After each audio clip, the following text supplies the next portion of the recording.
Hello everyone, how you guys doing? Welcome back to the official Nick Walsh TV channel. We're live once again. $25 spinning goes are on the menu, and we are going to get some volume in today. Not just that, today we will win EV. It's going to be amazing. Check out the graph so far, guys. All right, so welcome to the section of every single stream where I show the graph. So we're making progress, guys. We've played just shy of 2,000 games total. We are about 1,000 and a little bit more than that games away from our 10K sort of pace, if that's the right way to describe it. That's okay. We can make those games up. We will be making those games up very shortly. And I can't help but think that we are about to experience a breakout moment here. I don't know if you guys have ever done any technical analysis on the markets, but this looks like a triple bottom if I've ever seen one. And for that reason, I can't help but think we're about to go to the moon. We're going to play some volume today, guys. Hopefully we'll get some good games going. We have been playing a ton of regs recently, which is obviously not advantageous to having a really big win rate. But we still have some ways to go to prove that we are beating this game, or at least getting close to it in the modern environment. After the merge, the overall edge has decreased, absolutely. Somewhat supplemented by the fact we now unlock bonuses at an alarming rate. However, we need to get more EV so that we can have a higher chip EV and we can sleep well at night. Unfortunately, around the same time that we started to upswing here, we started to downswing in actual chips 1. Doesn't matter. That's a bankroll issue. We don't worry about what the money does. We're going to worry about what the EV does, and we're going to try and win some today. So let's lock in. Let's stay focused, and I hope you guys will support me as we start off our first game. All right, $25 games. Let's go.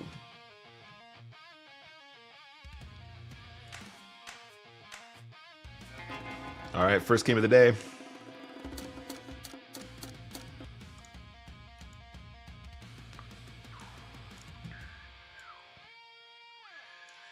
Hello, everybody in the chat. Hello, Tom. Hello, Raksha. Hello, Tony. What's up? Good to see you guys. Hello, Joni. How you doing? Hello, John Edwards. Welcome. Hello, Blue. Hello, Lime Ricky. Good day, Poker Pals. Nickel and Lime. How you doing? Pleasure to have you here. Let's get into it. So if you guys are interested, and if you've been following along, you guys will know about my Bloody Mary company I'm starting. We're making progress today. I had some really good meetings early this morning. I woke up bright and early this morning, and we're gonna do something weird here, guys. We're gonna do something weird. Now the king, maybe not the best card for us. I would say, unless they have King 9 or King 8, where it's probably not the end of the world. Jack 10 obviously is a sad story, but here we go. Good, we got lots of chips in on the flop at least. And Queen 7 clubs. King of Poker in the big blind makes this a little bit awkward, but he is on the shorter side, so I think we will try and sneak in here with a nice suited hand. Hey, Florin, good to see you, buddy. Rusehead says, it looks like you have a lot of pets, but no children if your couch looks like that. I kind of know where you're coming from, Rusehead. It's a bit of a long story. So we have no pets. It's not to do with that. It's just a very, very, very, very expensive, nice cream sofa that we're kind of trying to protect. We started to do this sort of blanket thing. I haven't done a particularly good job of it today, so it doesn't look as nice as it should in terms of, like, you know, being laid out nicely. However, the intention is to get a proper sofa cover that's going to be fitted and actually made specifically for a purpose, and then it won't look the way that you're describing. So A7 is definitely a close all-in here, guys. Against the unknown min-raising off of 12, I don't know if we should just be a little bit more cautious. Like, are they the guy that's only min-raising the stronger stuff in there, or are they the guy that min-raises everything off of every stack depth, in which case A7 is like a power jam? Let's just try this. But I know where you're coming from, Rusid. I know where you're coming from.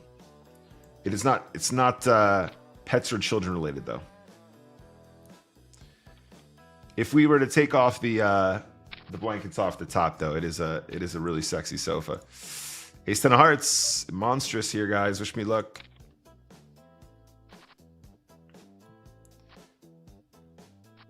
I accept. I accept the 10 or the ace. Both are good. Can we defeat the king of poker we have? Can we defeat this individual? Now limping ultra shallow against this guy. Gonna be in here VPIPing with way too many hands. And, you know, I think betting here is fine. I think calling is also good when we have the gut shot. I think there's probably a reasonable argument that our opponent isn't going to have a queen here that often. I am tempted to do this, guys. I think the jack is a bit of a scare card. I don't think they have a queen that often. I think for that reason, we can probably get away with this with equity. Fair enough. Fair enough. It's like exactly the hand that we're targeting for a fold. So I'm happy about that. He thinks it's funny, but, you know, make that not a7. He's going to fold.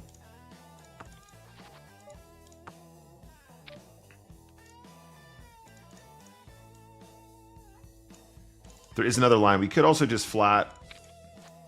We could also just flat the turn and then reconsider river. I mean, we've basically nailed his hand, right? We're trying to target exactly a 5 or a 7 to fold. And that's exactly what he turns up having here.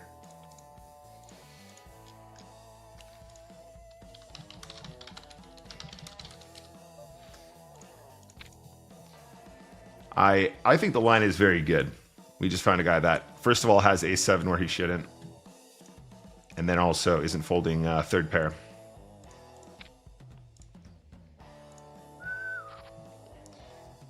And is hitting a 5 as well.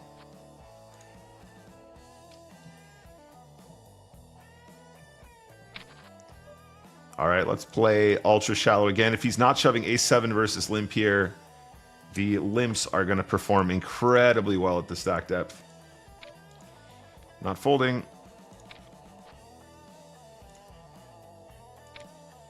I think we should probably just get it in on the turn here, guys.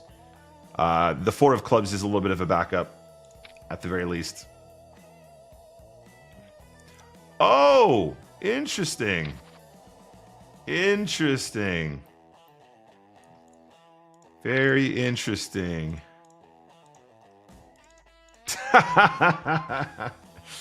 Hey, you started it, bro. You started it, mate. We try to bluff and he's laughing at us. It's okay.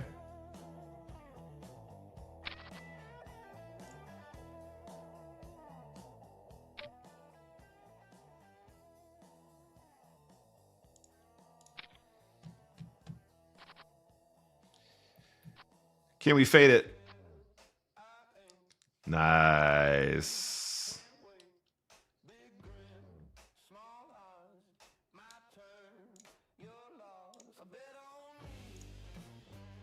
So we want to make a note here.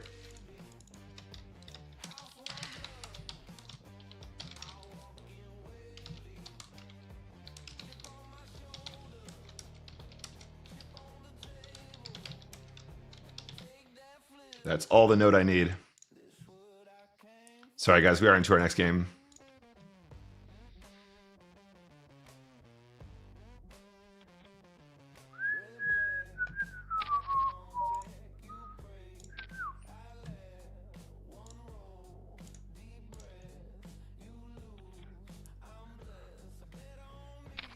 You bet on me.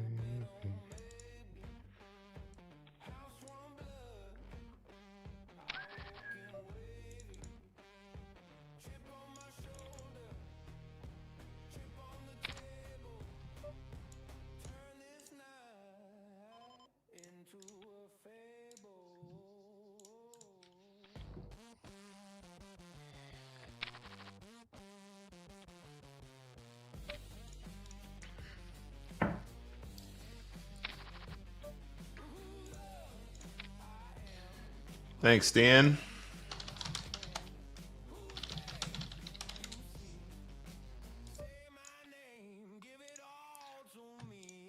I like the line. I mean, a7 is still a very fair call, I think. I actually don't think calling with a7 there is that bad. But what you're doing is you're telegraphing the strength of your hand, which we're trying to exploit when we shove the turn. Like I said, the jack is just one more overcard.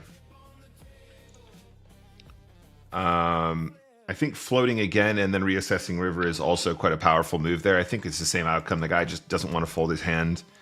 But what's interesting about it is he really probably shouldn't have a second pair that's that strong. So A7 obviously should just be all in there pre-flop every time. And if it's not, then you find yourself in situations where you have like a really good second pair. And, you know, you're kind of in no man's land. If they play the hand alternatively, like just check flop, I think we probably end up tripling anyway, which is pretty cool. Jack and a 10, baby.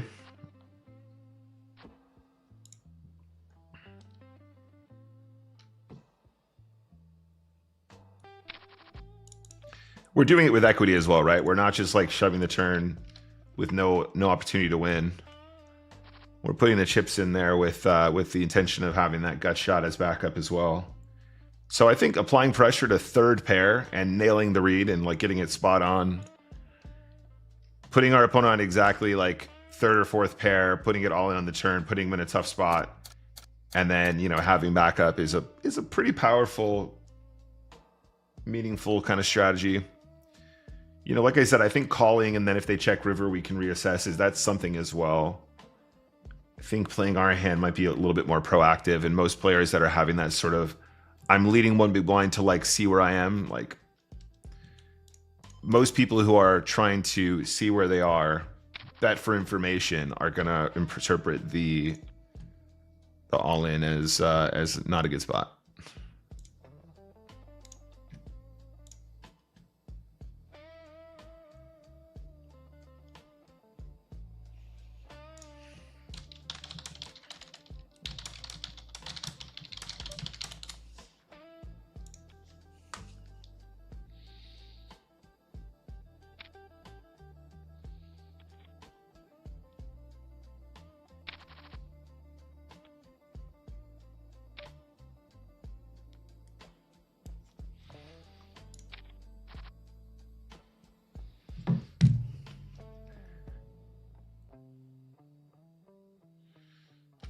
I think we'll probably raise flop. If we go like this, 6, 7, 8, that works as well. This works as well, right? This also works.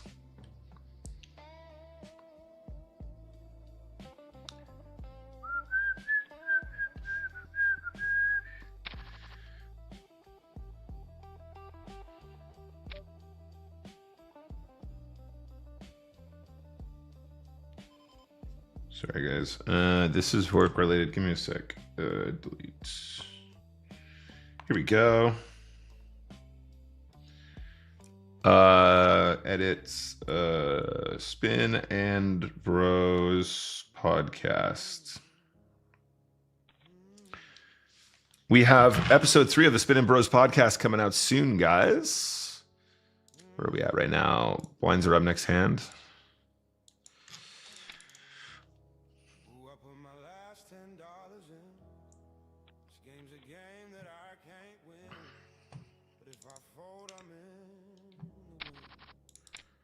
Jack 7 of spades, can't call here.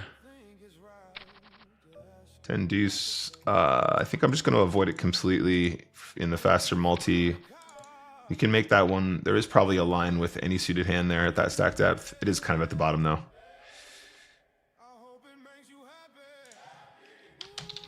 Draven, I can never get away from the king of poker. They don't call him the king for nothing, mate.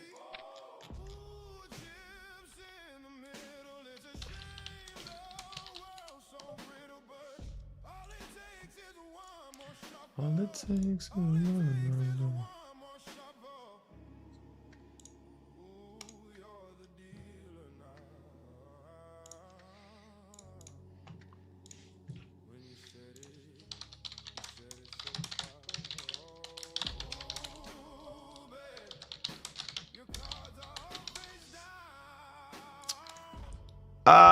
it's like 2.1. Yeah, okay. We just run it here, I think.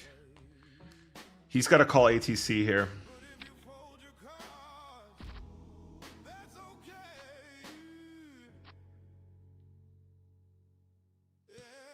I'm pretty sure that's just get the guy in, get the short stack all in.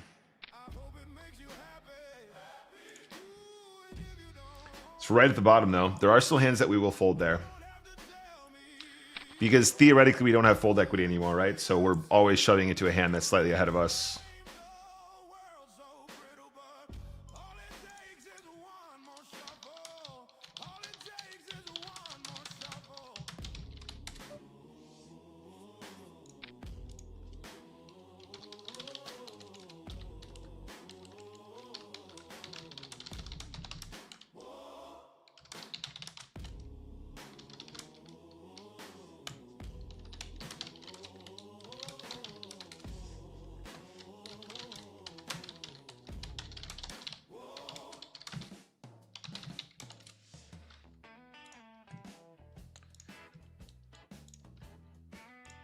What was my bust hand here?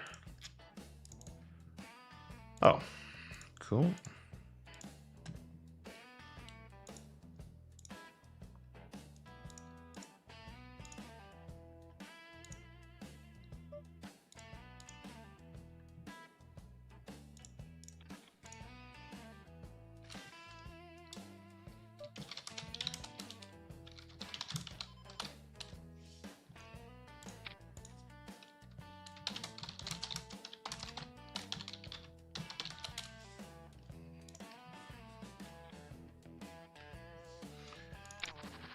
Levko.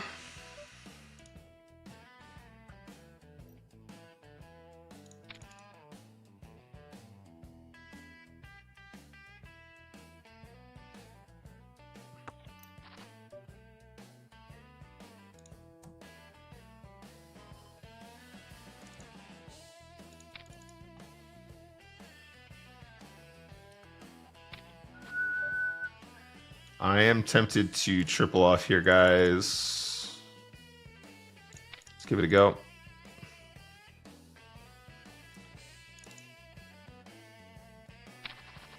Cool.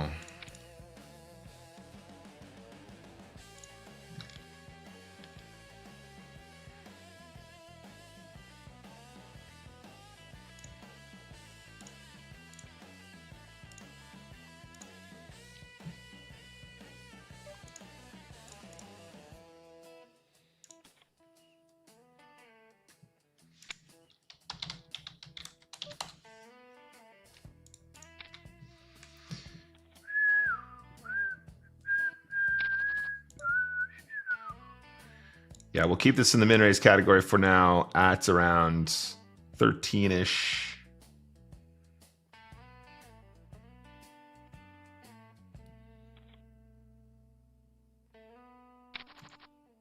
$12.5 effective, something like that.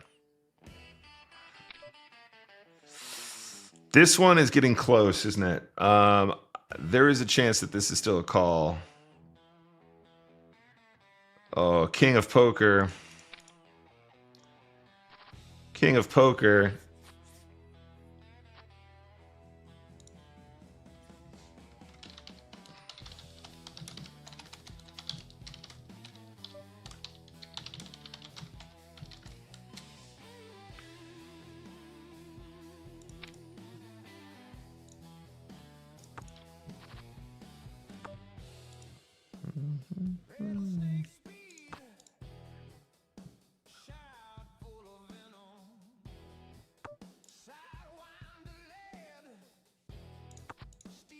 Oh, that is a nice river.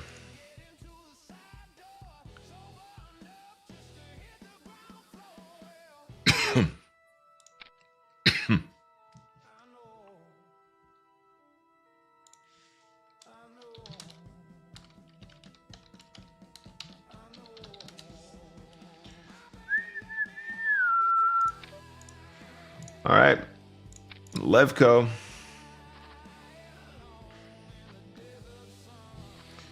We're going to make the right call here against Levko.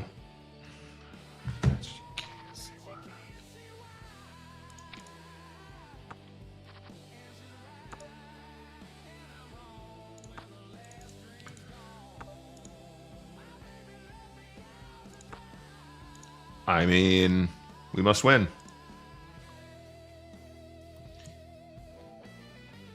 It's impossible to lose. It's impossible. this hand. I would say a 6 is the card that makes the most sense if it's not complete air.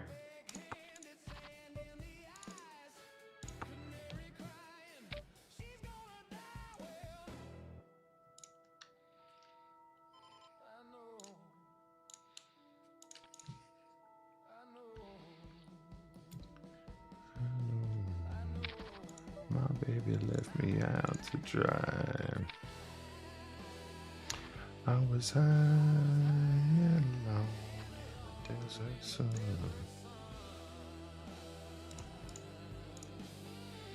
I know that you can't see why.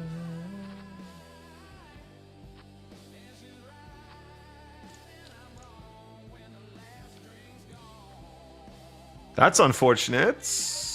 Getting the money in good there.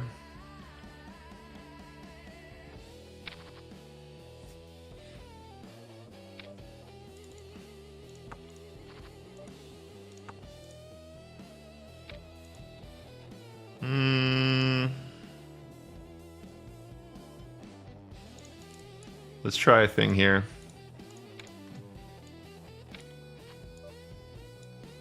That's the thing. I think this is probably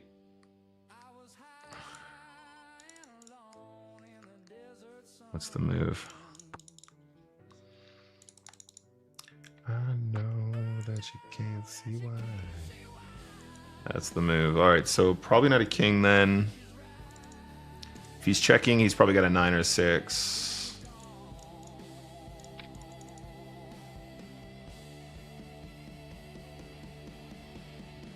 Levko, too suspicious to fold. Too suspicious to fold.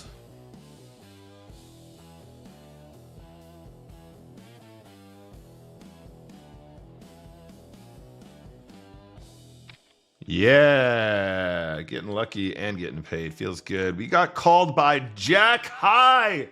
We got called by Jack 10.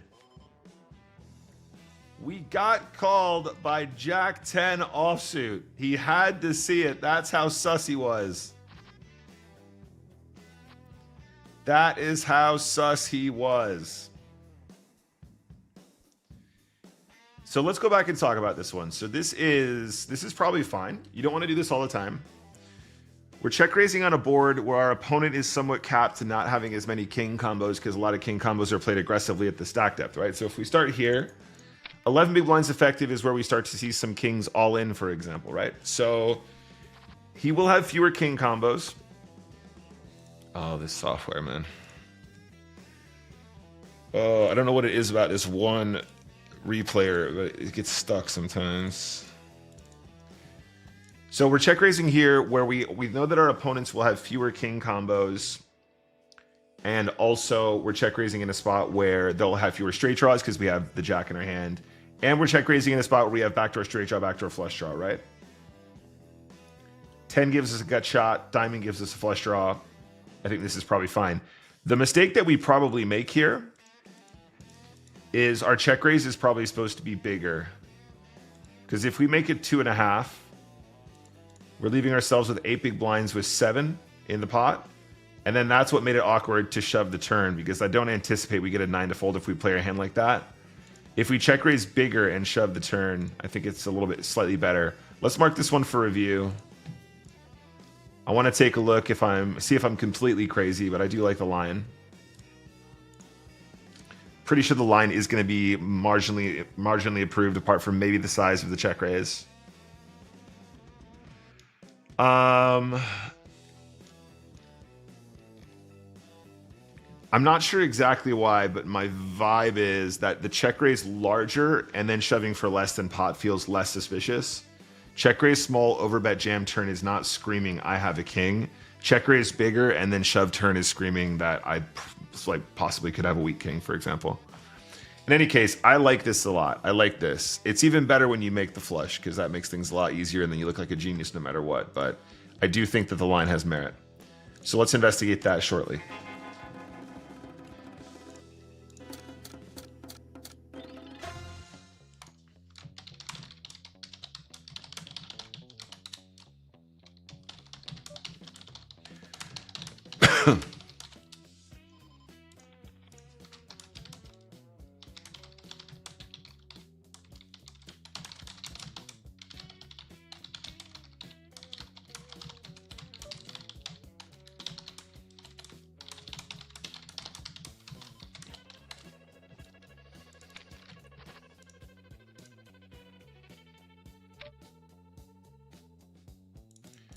Yeah, this guy is gambling, apparently.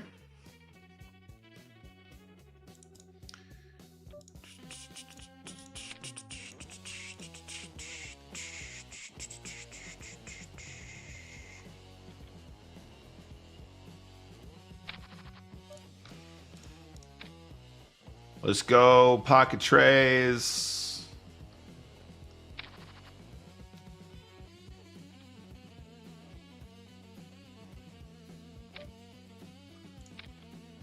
Okay, we're going to play in position here.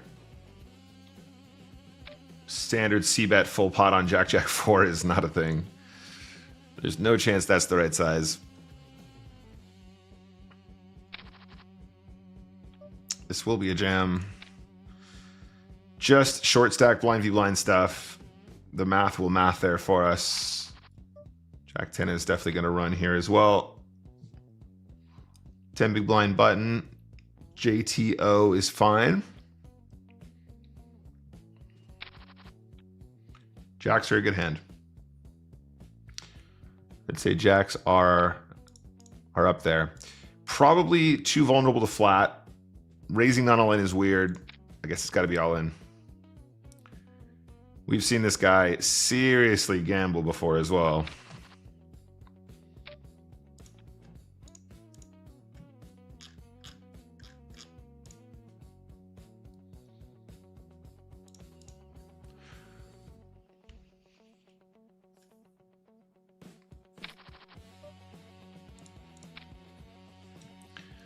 Ace 10 of hearts, let's go.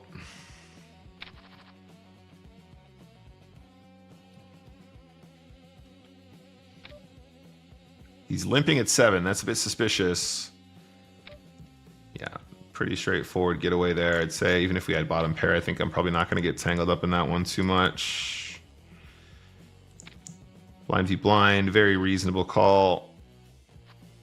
Straight. That's not a straight. That's not a straight. Chat. It is my expert opinion that that was in fact not a straight on the river.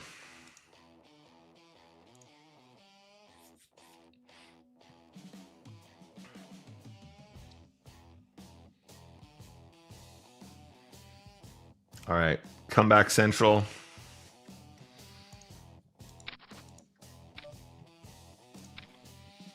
It's enough. It's gotta be enough. Comeback central. Comeback central on the books.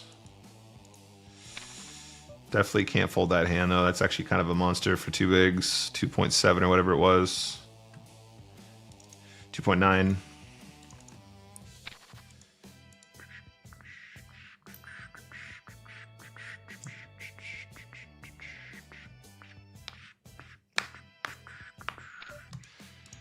No, it's not going to run.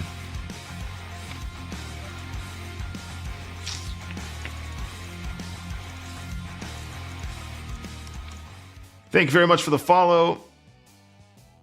MC, how you doing?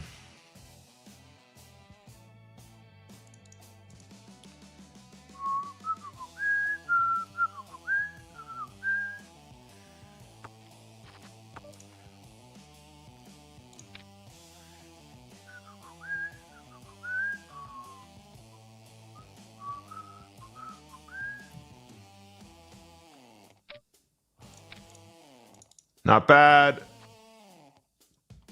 Not a bad little spot there. And our opponent has 2.5 bigs. We got a call with any two cards here, guys. It's actually 0.1 big blind less than ATC, so it's even more mandatory with any two. Otherwise, we're giving away too many big blinds for free. No contest. Win the pot. Next game, please.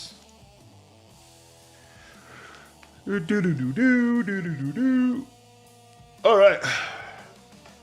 So far, so good. Feeling good about the games we played so far. Prinzel on the right.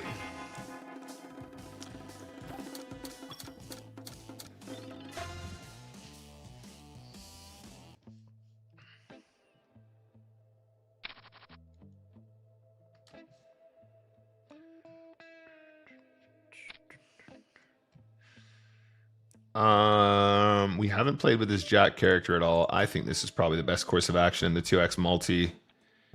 If the button has a trap, God bless him. God bless him.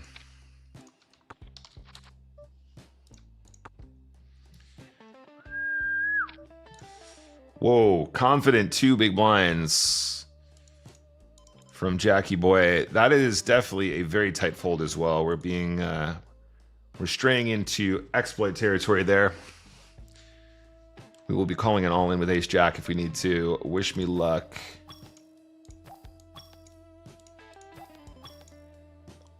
Triple shark. Triple shark call.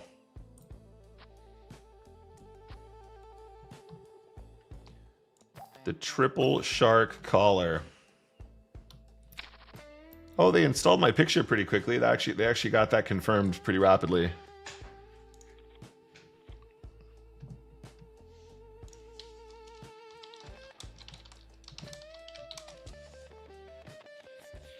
So again, King Deuce probably a nice hand to jam here. Against the complete unknown, we're going to play a lot more of these hands in position slow. I think it feels pretty good.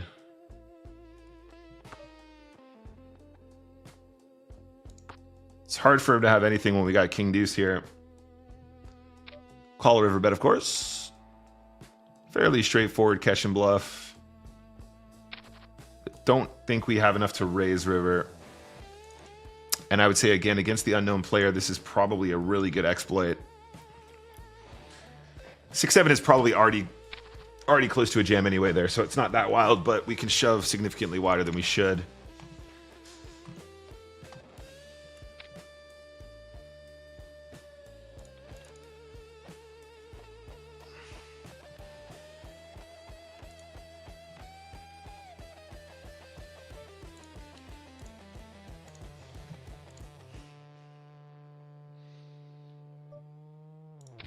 (10-6), I would be happy to jam here as well. I'm going to try and sneak in here, do the same thing. We're getting a little bit on the shallow side for those games, though. We kind of want to start defaulting to the push where possible as we get down to sort of this ultra shallow stack depth. I'm going to do an exploit check raise here. And if we don't get a fold, we're going to give up. Hey, 005, thank you very much. Appreciate the sub, mate. Thank you so much.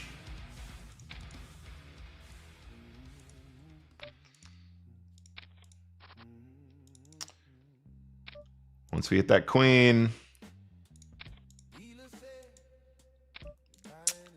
don't know if we're allowed to fold, guys.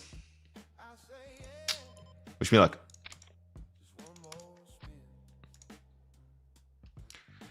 It was a good spot.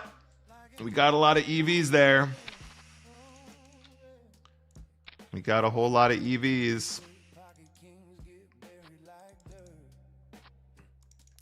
Trey on the river as well. All right, no good. Good game from us, though. Very solid. Let's carry on.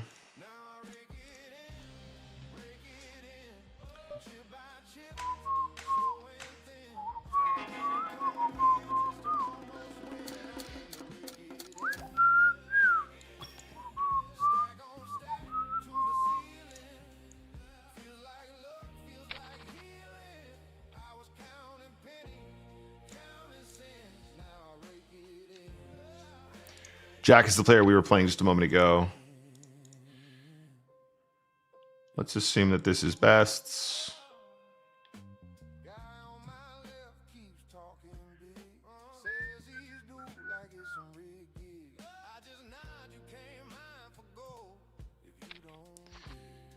All right, we got Jack here. We got Jackie here. Calling a jam if we need to, of course. That was a quick call. I think we're definitely all in on the turn, though. If he has a 7-4, a deuce, or a random heart, getting those to fold is great. I think it's pretty standard. There's not really much to do. He could call us with a worse flush draw.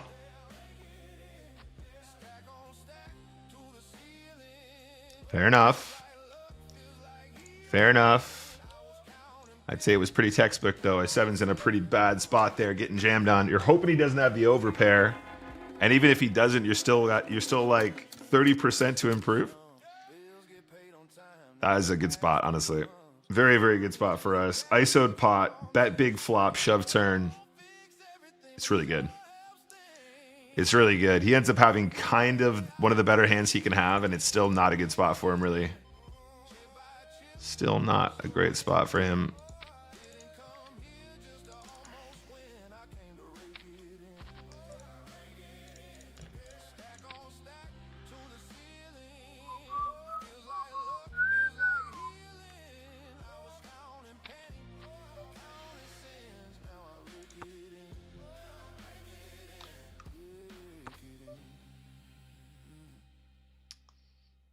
Interesting. So probably has an 8 or a deuce. Can we get away with this?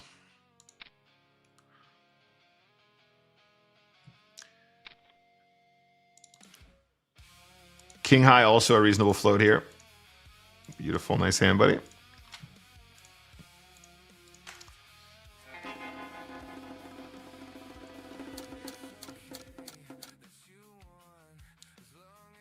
That is very good. King Jack has played well there. Calling river, obviously, super trivial.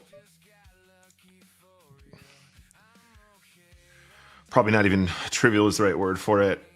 Fist pump call.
Oh, just let me get there.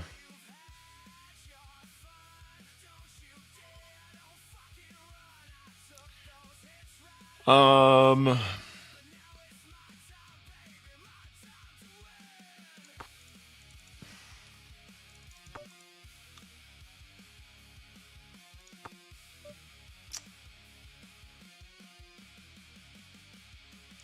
I should just commit to it. I mean, the thing is, he's not folding a 9.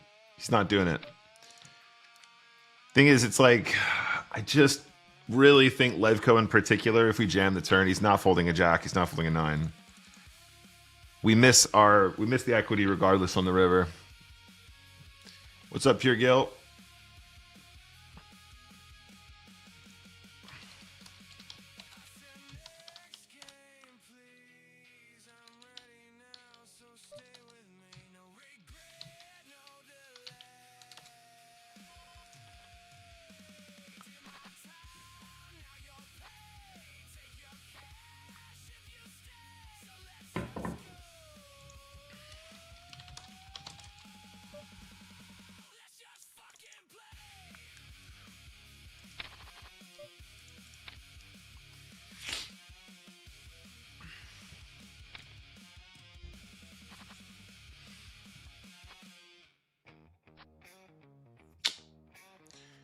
Nice run outs. Still alive.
7, 8, 9, 10.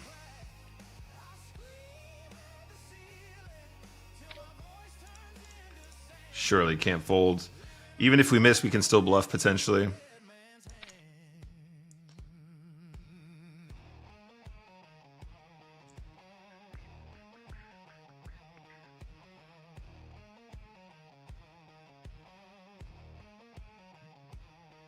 Yeah, I mean we're gonna bet small. It's like we're not expecting him to fold a king or a 7 or whatever, but he's gonna have complete air here as well.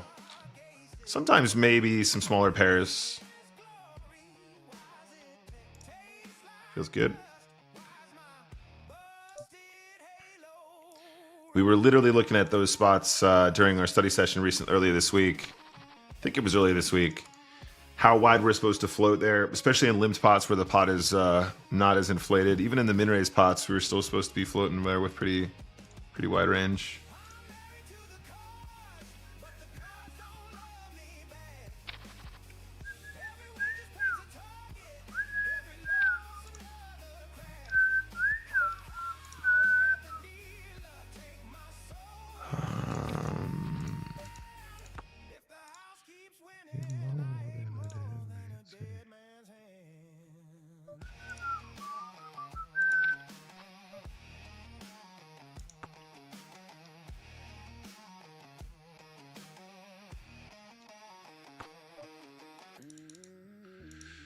Okay, interesting. The jack is probably not the worst card to fire at. We do have ace high, which has some showdown, but I think probably we do quite well by doing something like this as well, getting slightly better hands to fold. A lot of the jack combos would probably quite happily barrel flop and turn. Jack 10 I'm thinking of, jack queen. Interesting. I thought jack 10 would have gone again on a turn. Interesting that they just check back. Part of the reason why I think it is a nice move is because I'm not anticipating jack 10 to do that, but nice hand, sir. Well done.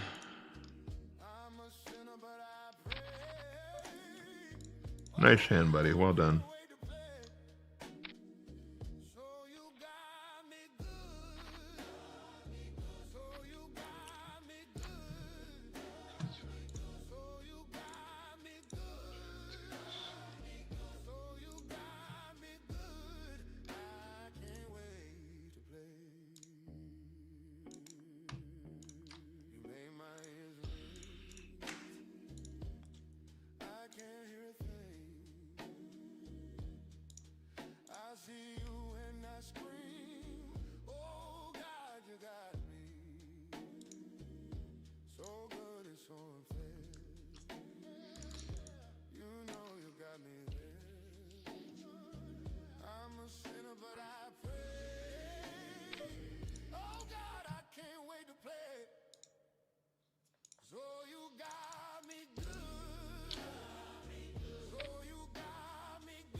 This is definitely a bit wider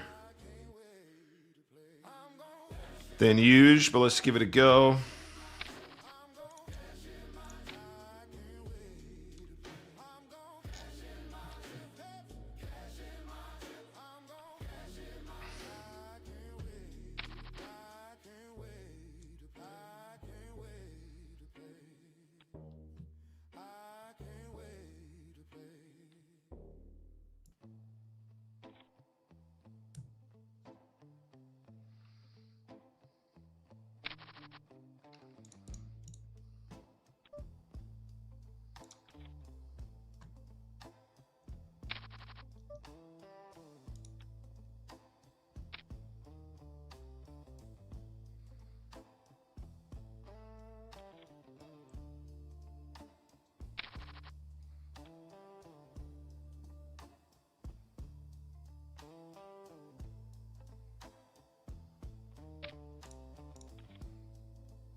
Not bad.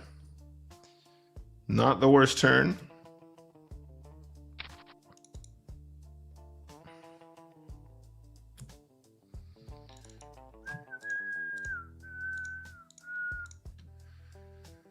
All right, El Mejor.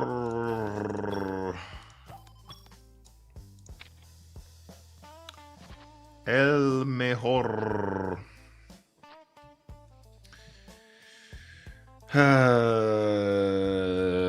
Got a call there as well. There's really no way out. It's just way too shallow to fold, especially against a top reg. Especially against the top reg.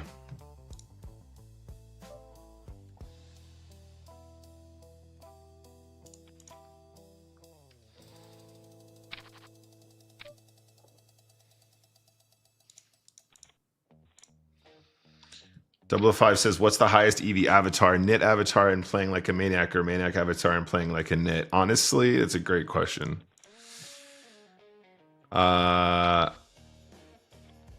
Maniac avatar playing like a nit is probably better. What's your favorite maniac avatar, though?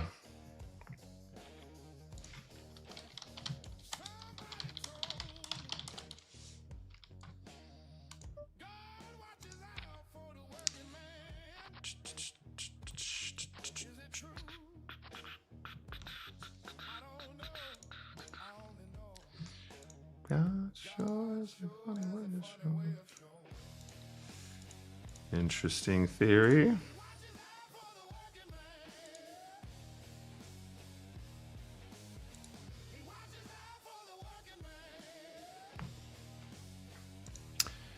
Interesting theory you have there, mates.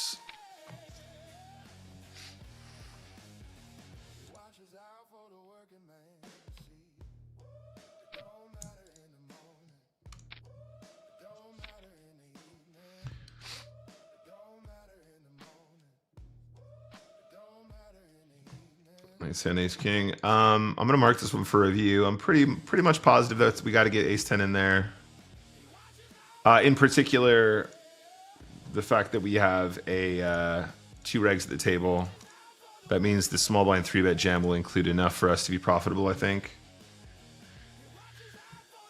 We'll look that one up in a moment when we are away from the tables.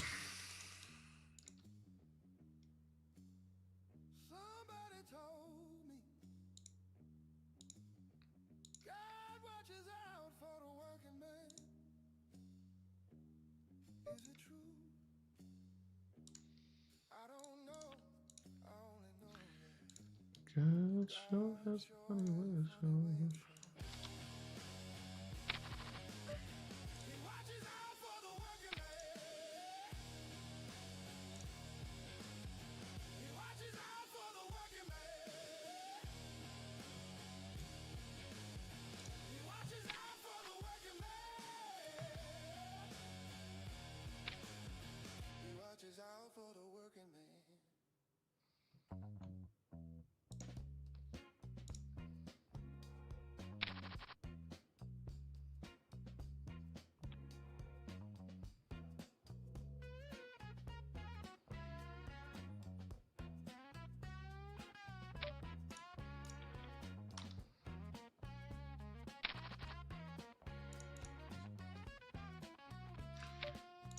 I made a hyper aggro red dragon avatar and used it for some times, but I continued to spaz as usual, and it didn't work out very well. I'm not sure what this avatar says about me. Friendly. Should try it again as a nit. I don't know. I would struggle to change my style to try and be more nitty. I don't think I'm the biggest maniac in the universe, but we actually had a really interesting conversation about this on the Spin and Bros podcast, the one that we're about to release, or the one that we just recorded at least.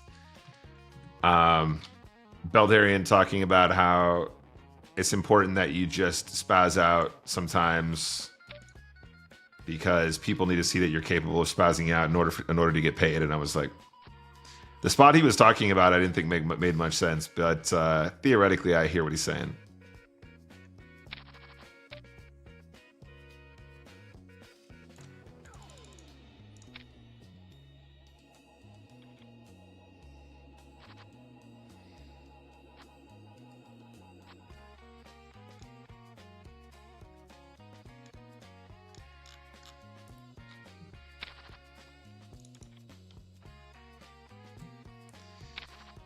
All right, 2x multiplier. Let's go.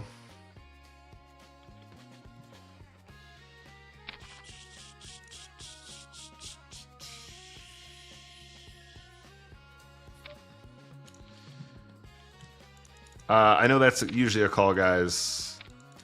Against the unknown, we're going to be tighter.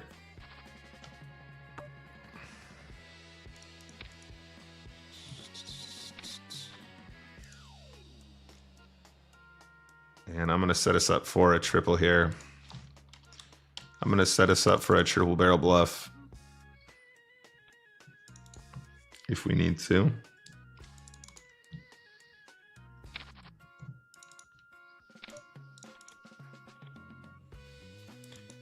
It's not a very good hand, is it?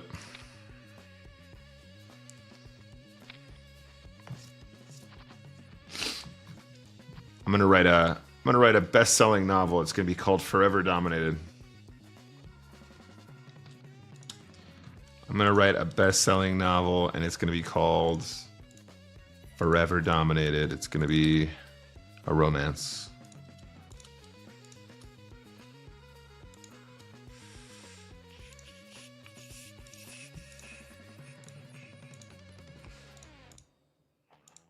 Gonna write a best-selling novel. Forever Dominated.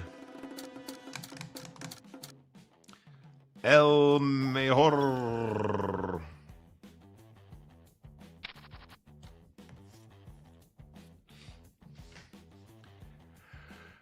El mejor.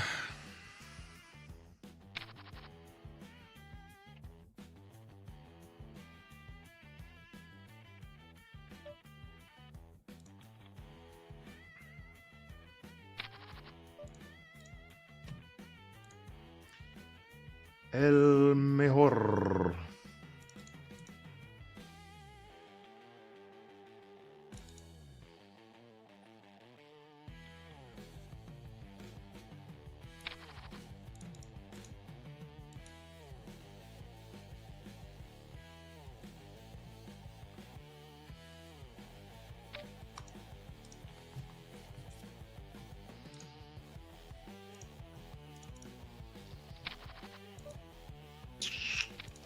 Queen 9 will still be in here as we're deeper stacked. Can we win $100 today? I would very much like to win $100.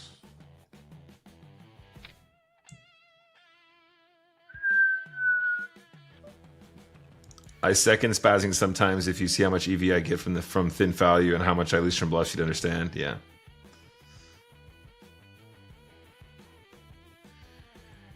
Tough one.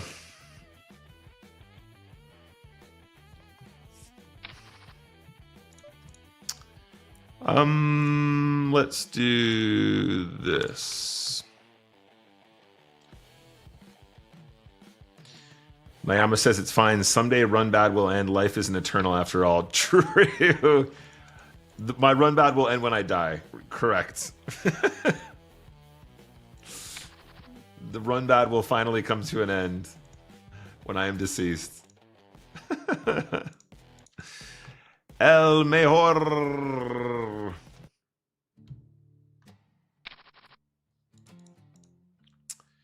Now, power jam, blind v blind, 8-6 of clubs, super high value power. Look at this, 47% equity.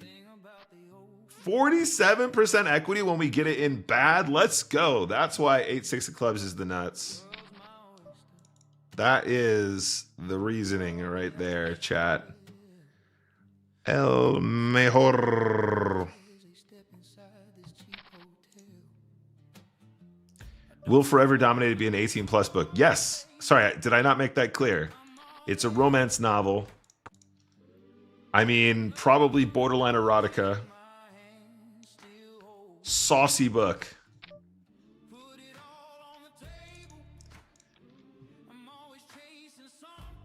Nick is playing El Mejor out of anybody in the pool. This is what we want.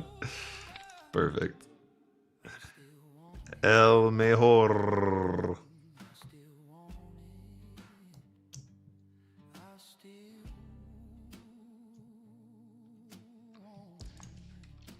Thank you, Team Bass Poker. We was just talking about you guys. Was just talking about you guys. Do I put in another dime here?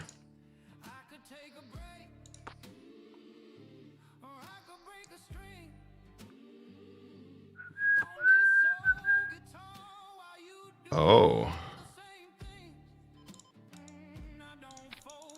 King Queen? We definitely have King Queen, right?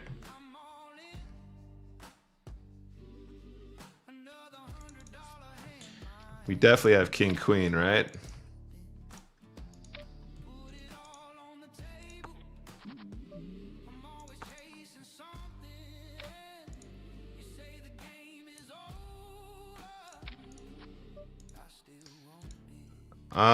Question mark as to whether or not we lead. If he checks the turn, we can certainly consider repping that 8.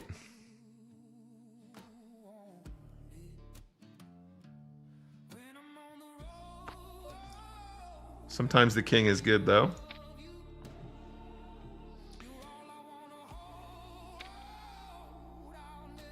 Nice. We actually get a free street. That's kind of cool. Even though it's not a good spot for us overall.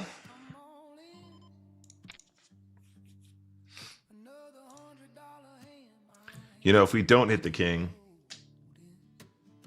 we probably do put in a larger move there. Larger bluff.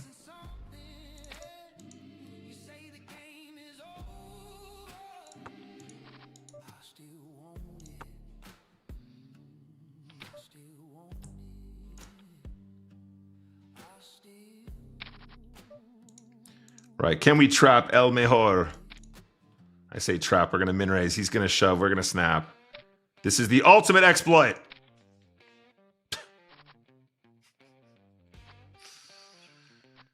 We're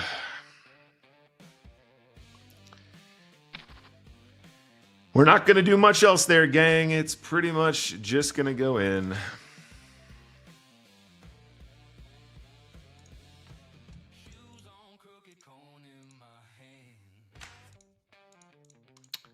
We played our hearts out, and it just came down to a cold deck in the end.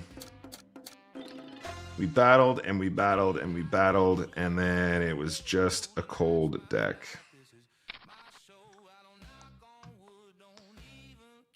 That's so annoying.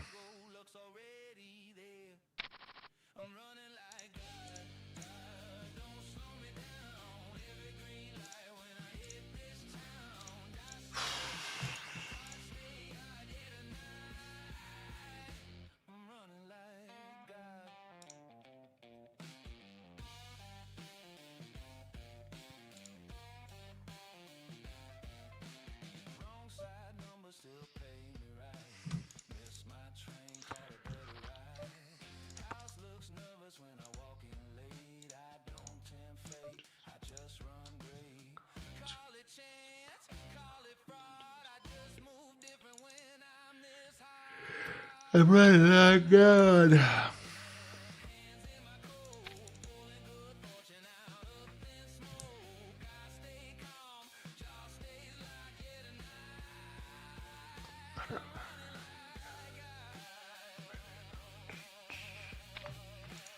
I'm still applaud.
Running like God.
Come on now.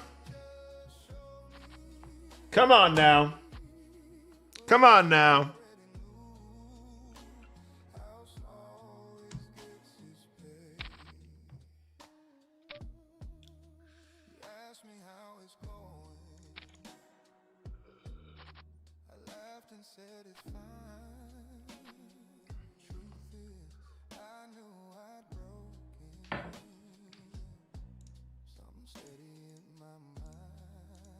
All right, let's keep it going, guys. Got to grind some more. If we want to get back climbing on this graph, we need to play more poker. Ideally, not against the same two guys all day. Oh, my goodness.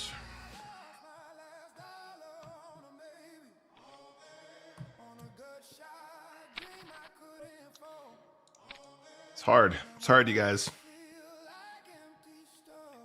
Playing poker against really good players all day is hard. It's hard.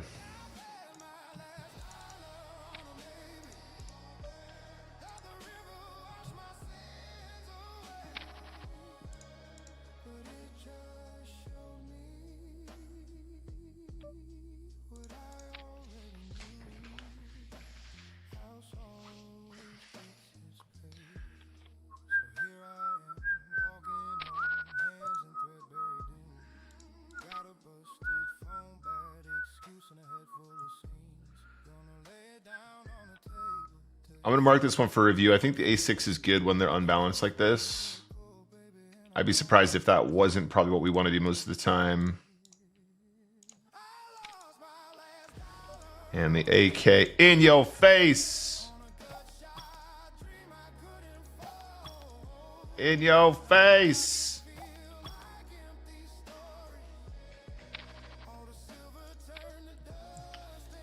Can't be doing this one.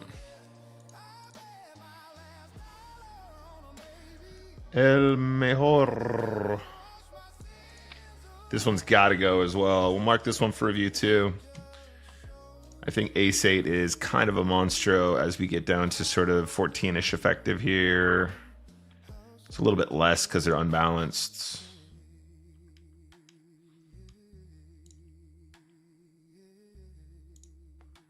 Not that. I really don't want to call this shove. You know what? I'm just going to do what I want to do. I'm just going to do what I want to do from now on. It's my turn to just do what I want to do. I'm going to win this pot because it's what I want to do. Guess not.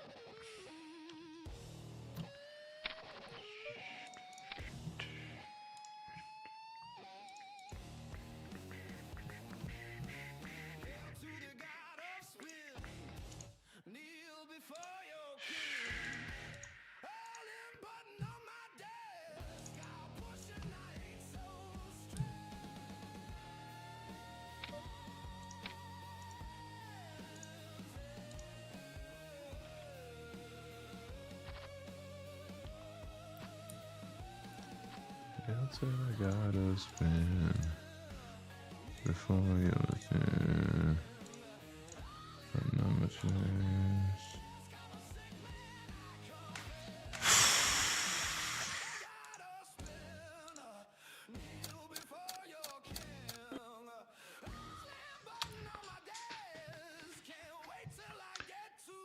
Imagine a universe where we're not playing against two regs.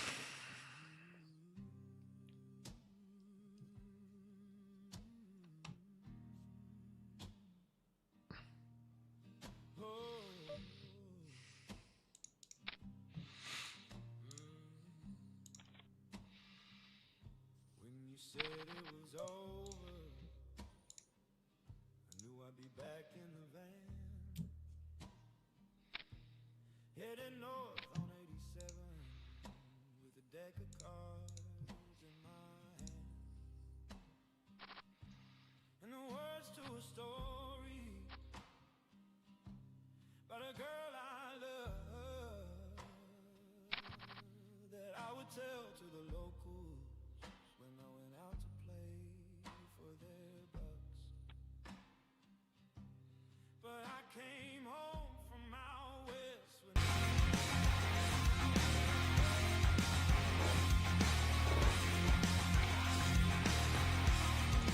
Damon, thank you very much for the follow. Good morning. Gumo.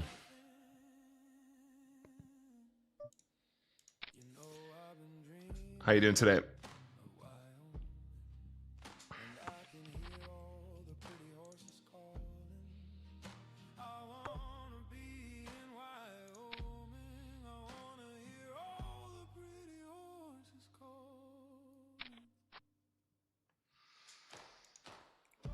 Zero's supposed to lead this turn quite often.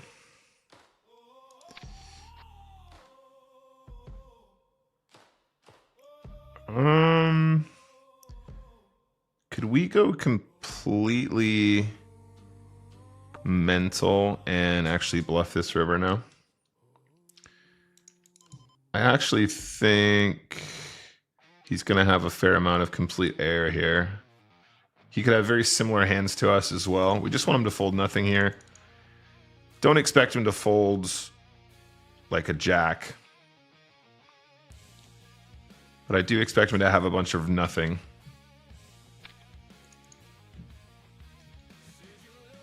Pretty much an awesome spot. We need to size up a bit more, it would seem, though.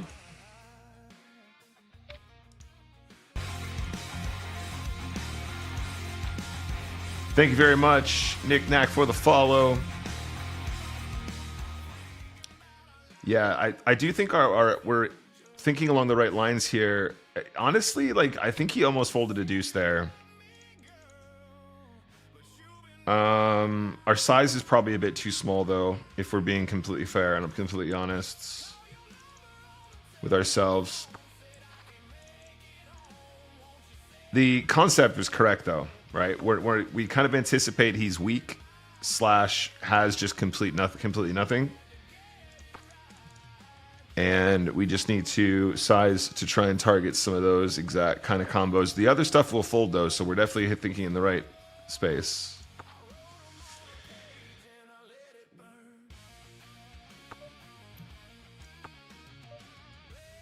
We got rivered.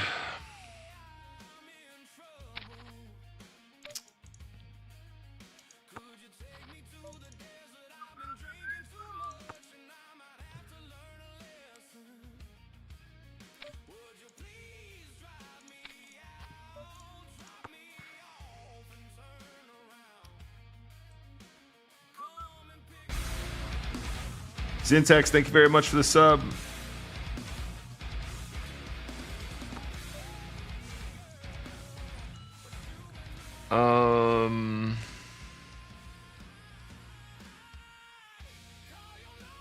I think the check might induce a bet more often because he doesn't have a king or a queen, so we need him to bluff, really.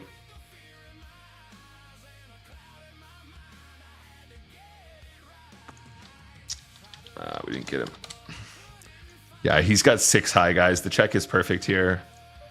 We've made the right move. We just didn't catch the bluff in the end. Damon, my biggest spin was $150,000.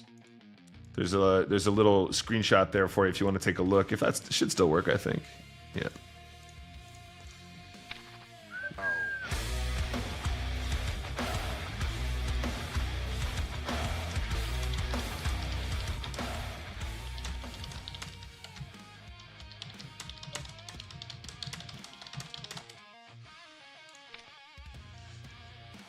Ah! King 7 against the reg is a mandatory call, and we are dominated for some reason. It is really hard to win EV when you're always dominated.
Tens used to be a good hand. I remember a time when pocket tens was a real good hand. Once upon a time, a long time ago, me and my friend Kyle here were hitchhiking down a long and lonesome road.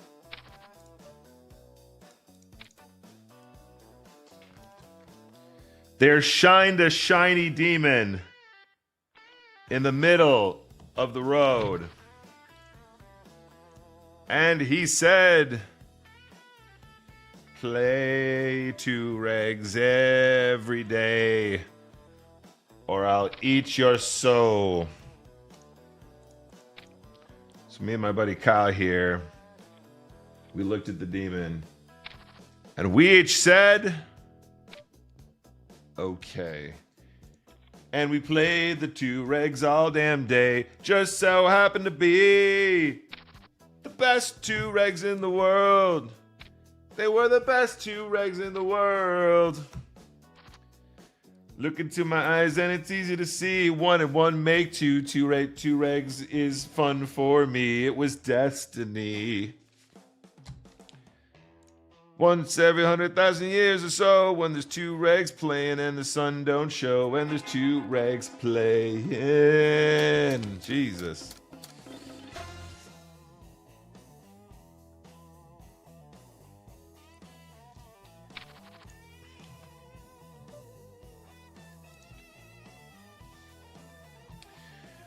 Once every 100,000 years or so, when the sun don't shine and 2 regs just show, it was all day long.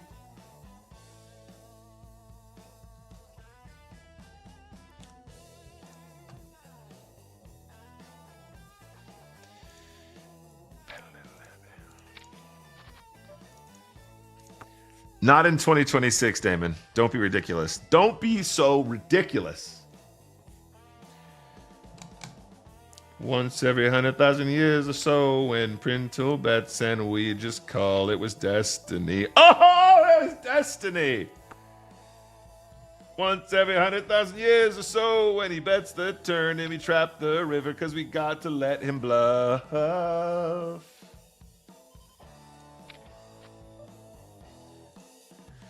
Once every 100,000 years or so, when we trap the river and he value gems the river, and we call and then we win. Oh, Prince.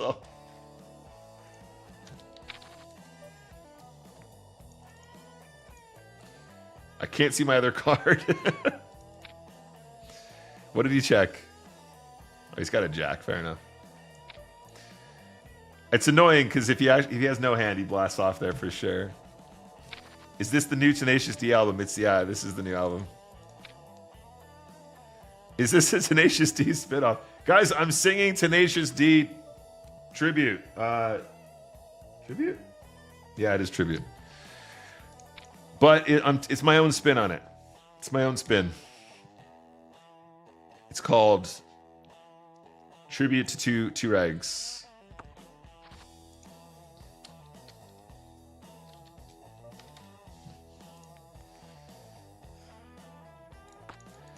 Go on, we'll give it a little delay here. 5, 6, 7, 8, 9. This is the weirdest double gut shot I've ever seen in my life. This is the weirdest double gut shot I've ever seen in my life.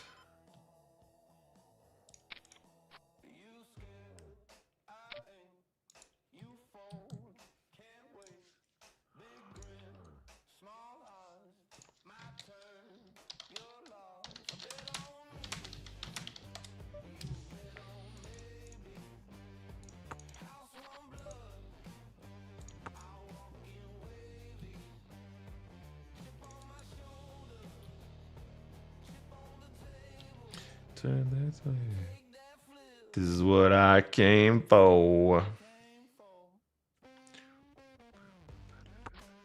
We do need to update the music selection here, though.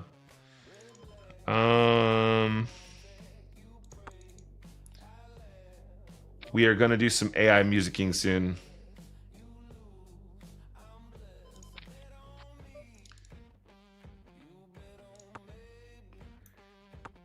Yeah, baby. And the peculiar thing is this, my friends. The song that we sang that fateful night didn't actually sound anything like this song.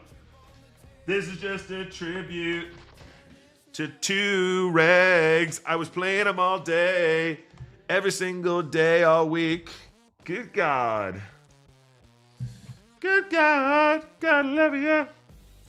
Playing Two Rags again. It's stop you. And fire its motherfucker. Queen high with a diamond. Okay. This is not the worst river I've ever seen in my life. We're not going to get paid, but it's nice. It's nice to make straight.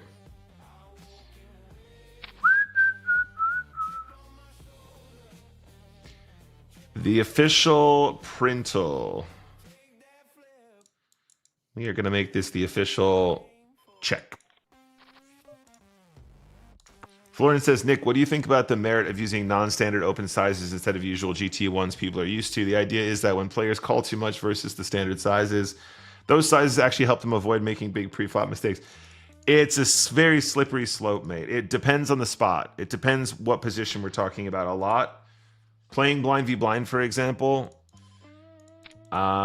is potentially catastrophic if you're sizing incorrectly. It's okay to simplify things to kind of push fold once in a while if it makes sense. If you were to consider such a strategy, would you lean towards larger sizes? For example, GTO Wizard recommends 5x at 15 big blinds effective if you allow it. So those are two different things. An open size is different. You're talking about the ISO size. So at 15 big blinds effective, GTO Wizard will have a 5 big blind ISO, not to be confused with a 5 big blind open. Unless I've missed something major in Spin and Goes, but I don't think I have. I think that there is merit to working out a larger but slightly smaller than larger size, which saves you some big blinds, where people will still respond the same and they won't adjust on the fly like a computer will. So yeah, look, so the large ISO size spots that we're making reference to now, this is not a straight. Nice.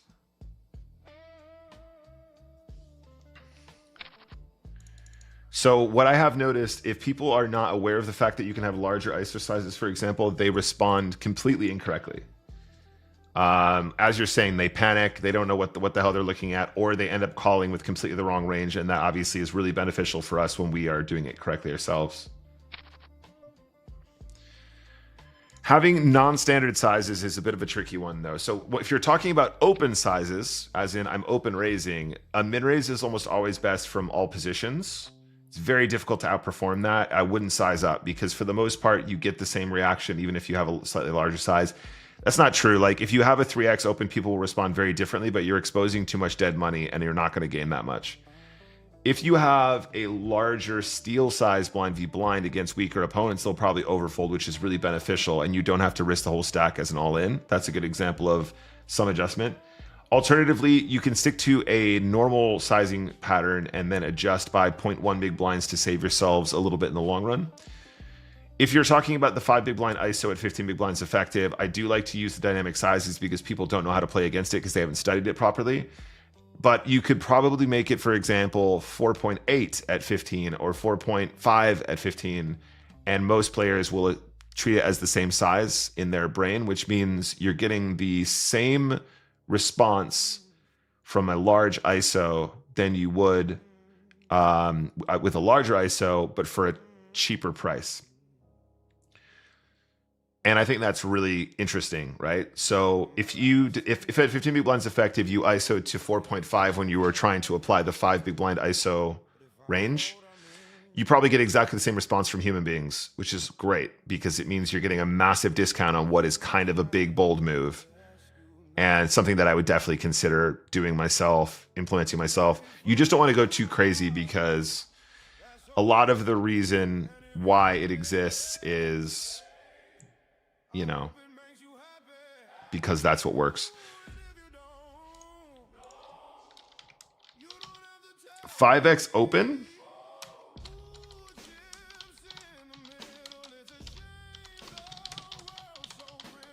All right, one sec. Florin is saying that there is GTO Wizard does like a 5x open. I need to see this for myself. I think you're confusing the ISO with the open.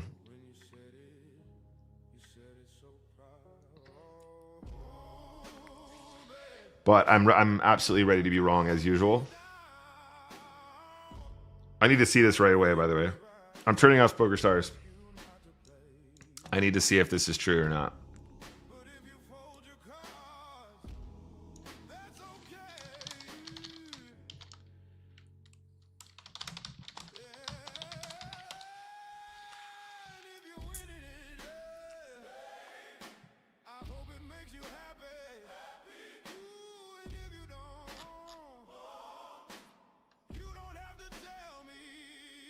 All right, give me a sec, guys. So actually, wait a minute. I might be misreading this. For example, GTO Wizard even recommends 5x at 15 effective if you allow it. So are you node locking it, or are you giving it, or you're giving it a 5x open as a possibility as an open?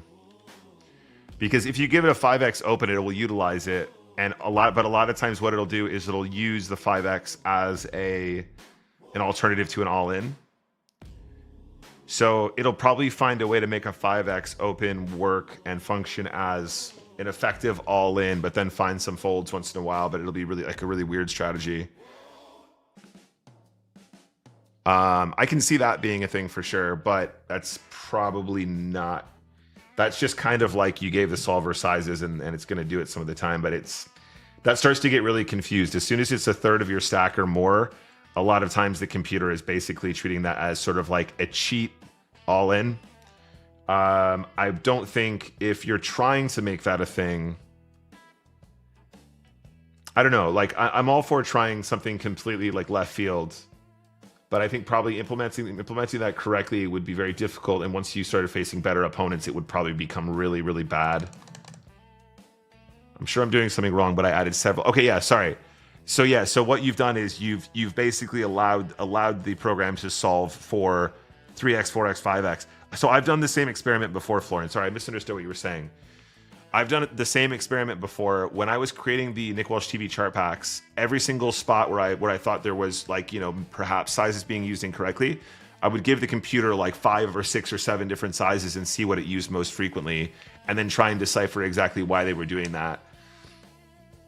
I know I see what you're saying. I know I completely understand, but don't misunderstand what you're doing. So you can give the computer a size and it might actually use it some of the time. But just because it exists doesn't mean that it's something that we want to do often. And for the most part, the cheaper version of that move. So if you like solve where it has the 5x and the 4x and everything, and then you solve where it has like the 1 big blind or the 2 big blind, the 2 big blind open. If you solve both, but you only give the 2x over here and the 5x over here, what you'll notice is that it will trend towards the smaller sizes in general when you give it more. But then also the implementation of the 5x is going to be like way more complicated than it needs to be, and it's very difficult to do without it becoming unbalanced. Because it's such a different move,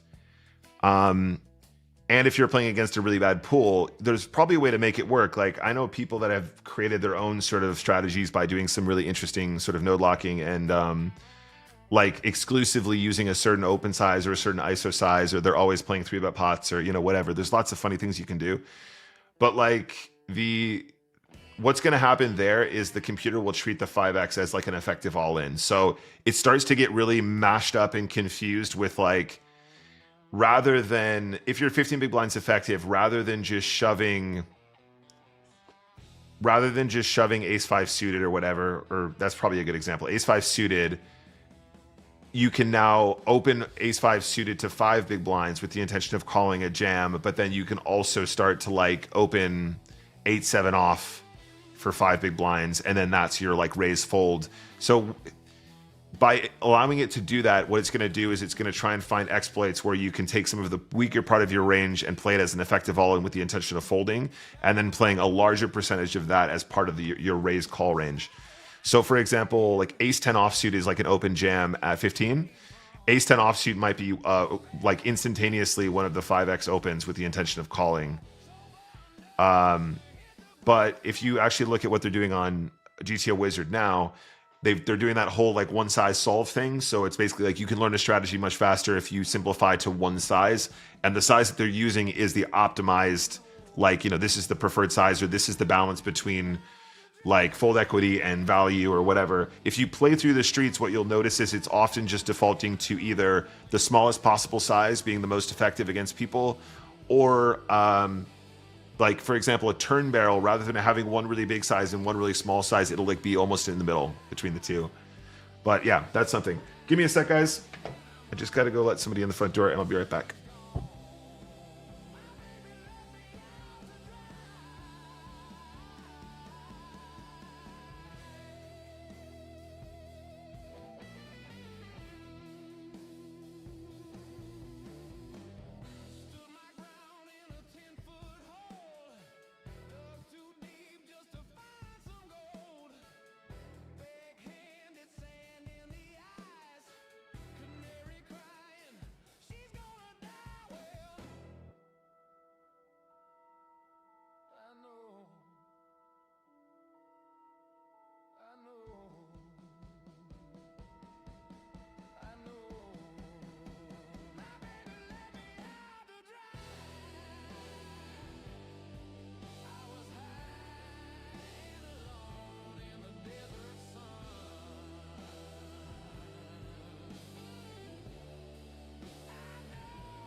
Sorry, guys. All right. Okay, let's open up. Okay, yeah, let's open up stars again. Just double checking we got everything the way it should be. Here we go. What's up, Zephyr? Thank you very much. So we did step away from the tables there for a minute. I'm hoping that we get into a bit of a different rotation here, because 2 regs every game, not what I want here. We're about to get on a easy street rotation.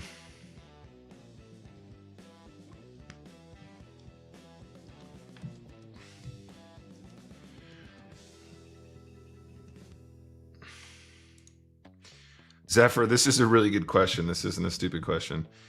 Since you're talking about strategy, I have an embarrassing question given how long I've followed poker streams. How do you go about figuring out why a solver does something? That is a great, there is no answer. You have to extrapolate why. You have to figure it out. Like if I spot up, if I play a spot on the trainer on GTO Wizard and get it wrong, how do I figure out why and try not to measure? So I don't know if GTO Wizard ever implemented it, but at some point I think they were talking about having like a little AI wizard character who was going to like explain. I think for the most part, you have to work it out yourself. For the most part, you have to sort of break it down. And the best way to do that is to look at the entire range. So sometimes you'll be like, why the hell would you do that? Take a look at where the value comes from. Take a look at where the bluffs come from, because they obviously should be balanced. That's the idea. Oh, this is a tricky one. Play. I'm going to fold it. And over time, I think you just become better at working it out, right? But for the most part, right, the whole point of poker is where are the bluffs? Where's the value? Because when you're betting, you know, it's am I value betting? Am I bluffing, right?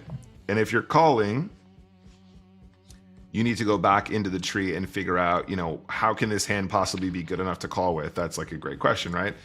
And when you arrive at those points, you go, well, if I go back in the tree and I work out the kind of hands that they're playing with here, I realize that they actually have very little value and they have lots of bluffs in this spot. And what are the reasons for that? The answer is it depends. Like everything else in poker, there's no straight answers. It's always complicated and it's always hard.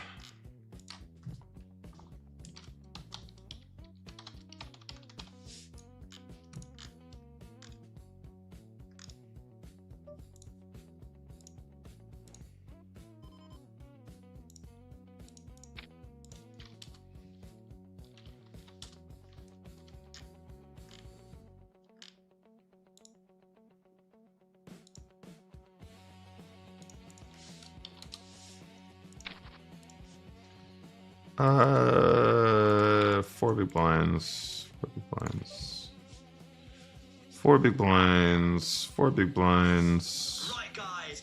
€1. Oh, sorry about that. Four big blinds, four big blinds, four big blinds.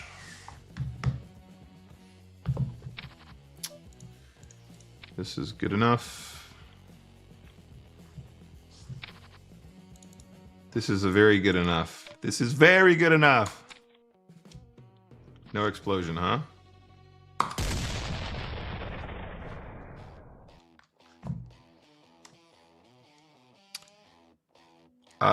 Florin was saying, I was thinking something more in the middle makes sense because I assume that if the size is too big, you don't really get to play much post-flop, and that's where most of the EV comes from. But on the other hand, you could pick something like 3x or 3.5x from the button in the small blind and gain EV because people are either inflexible and call too much, or they are over-adjusting and fold.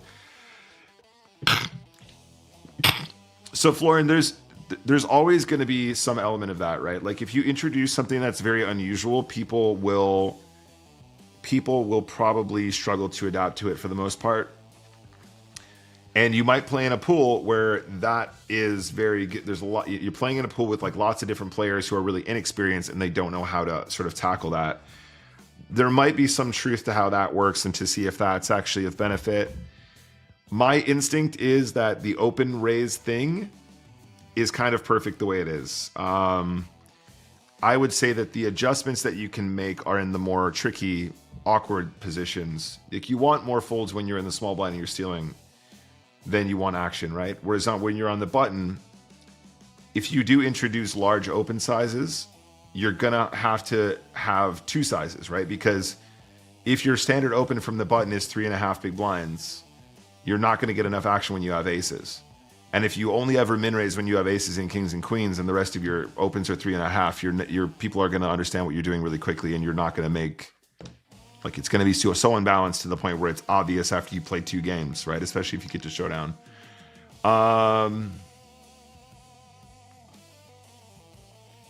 If that's the case, then what you're going to need to do is you're going to need to have a 2x open range where you have very strong stuff and some weaker stuff. And then you're going to need to have a 3.5 big blind range with sort of middle strength stuff and very weak stuff to balance it.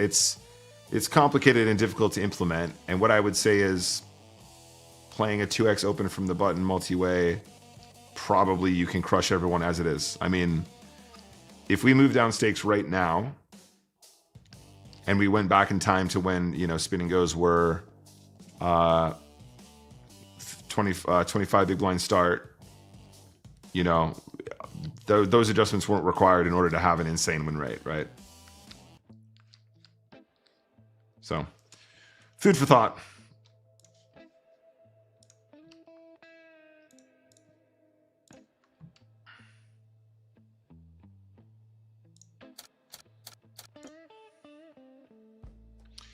Zephyr says, I think I need to improve at thinking about ranges throughout the hand and what hands they could be playing.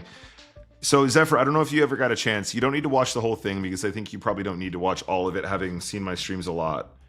But go and check out the PokerStars Learn videos that I did for Spin and Goes. It was a course.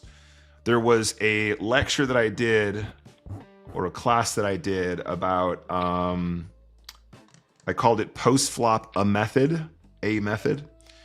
And I think it's a really good breakdown of how to methodically think about each spot if from a post-flop perspective based on what you assume your opponents have pre-flop.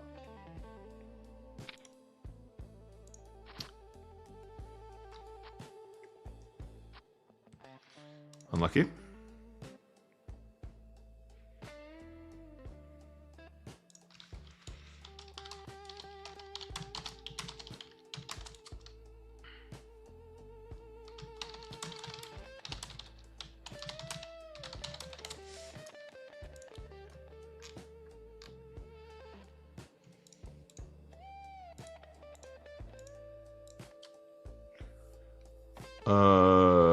Interesting.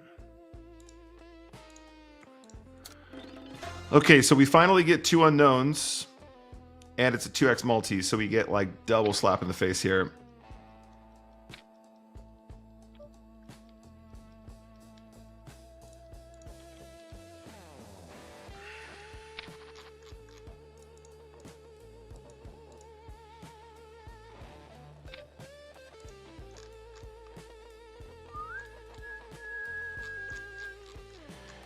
I guess going back to your original question, Florin, the initial question is, what do you think about the merit of using non-standard open sizes? So just remember that, like, if you force GTO to use a certain size, it will create a range that you can make work in some capacity, right? But again, the assumption is that your opponents will kind of know how to adapt to that. And as soon as they don't know how to adapt to that, they do really unexpected things, which isn't necessarily a good thing. You know, like that, I think that's where people get a bit confused. They kind of go, well, you can only use one size. You can probably make other sizes work. There might even be better sizes to use. It's just going to take a fair amount of experimentation.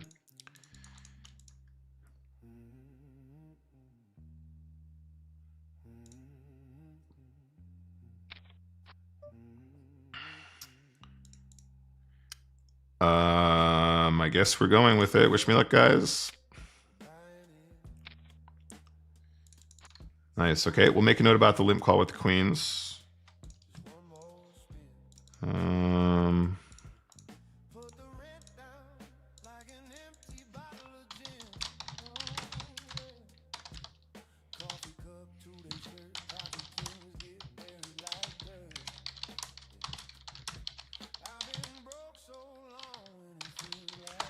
I think that was pretty well played, to be honest. Nice hand, queens.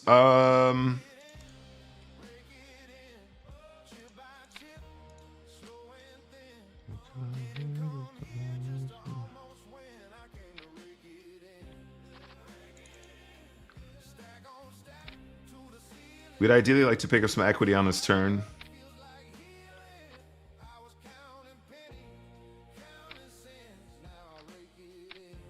Yeah, I think probably this is okay, though. Let's mark this for review.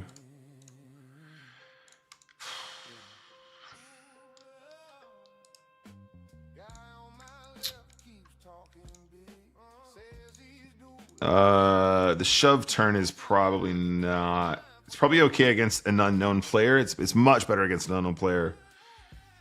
Against a reg, we probably want to have a very different strat.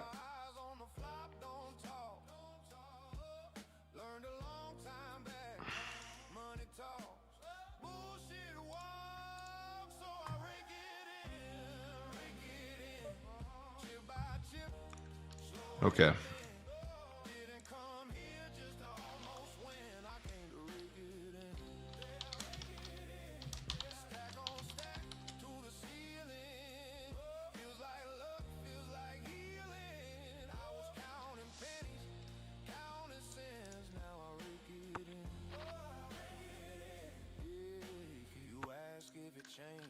Shrug and say some bills get paid on time now, but the past still hums. Money's just a jacket, keeps you warm till spring. It don't fix everything, but it sure helps things. Yeah, I rake it in. It was a fair trap of queens, though. Give him that. Hello, Ed K. Good to see you, buddy.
Whoa, poker player, that's so cool.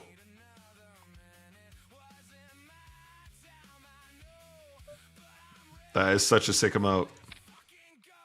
The dragon fire across three panels. Very cool. We should definitely get some. We should make something like that for sure.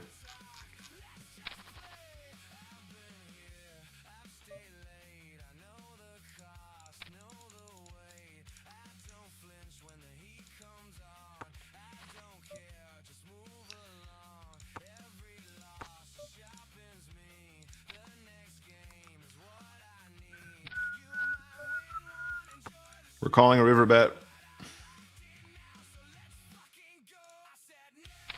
King high float again.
Come on. Why doesn't this button work?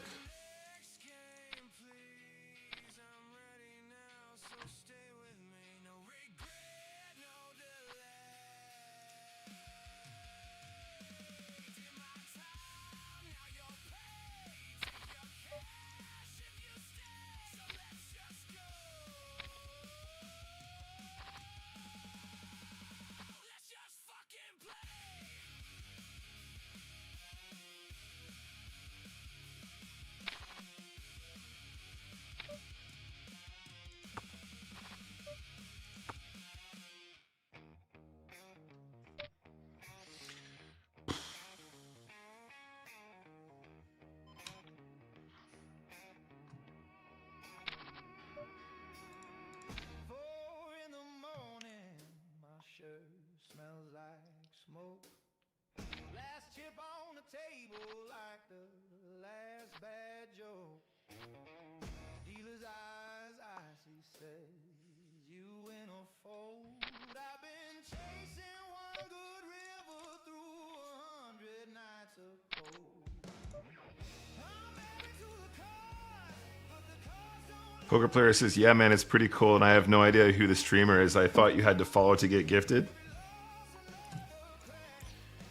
Yeah, I've got random ones before. Might be a misclick, but straight draw, flush draw. Straight draw, flush draw.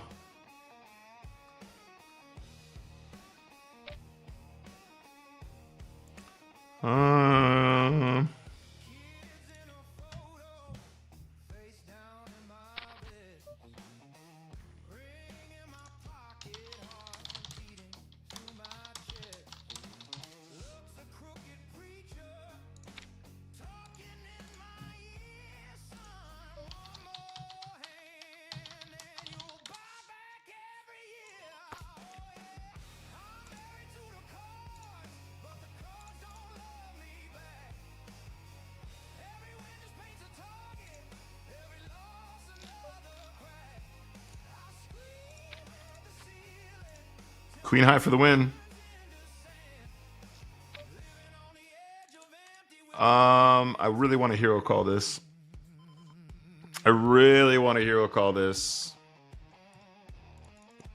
Would he do this with a 5? I don't think he has a deuce. Don't think he has an ace.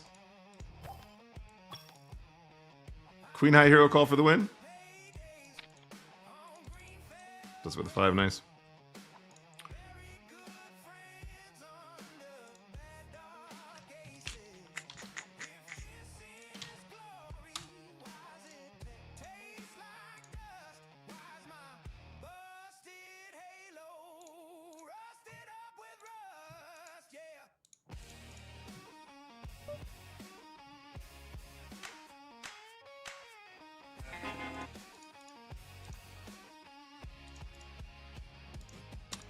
I'm married to the cards, but the cards don't love me back.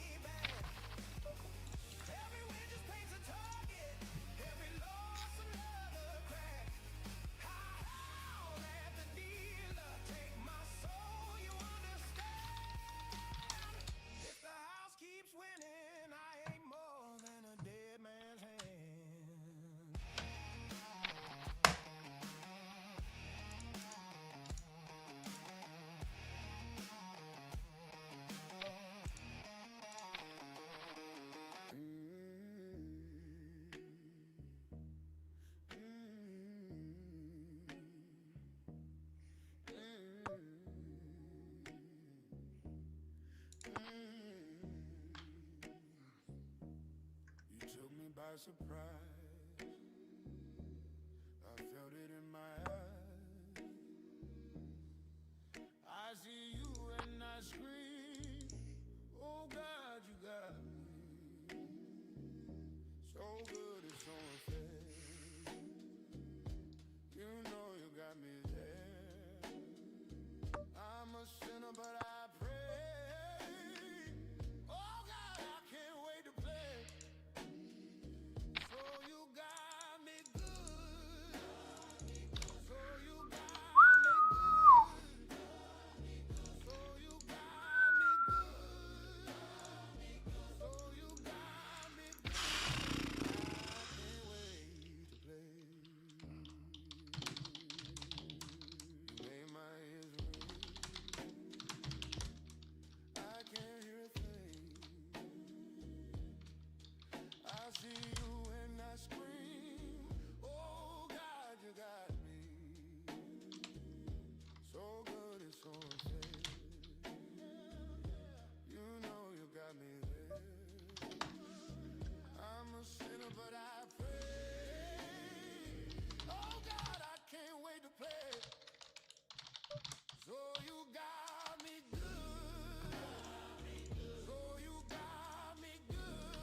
Queen nine's good enough here.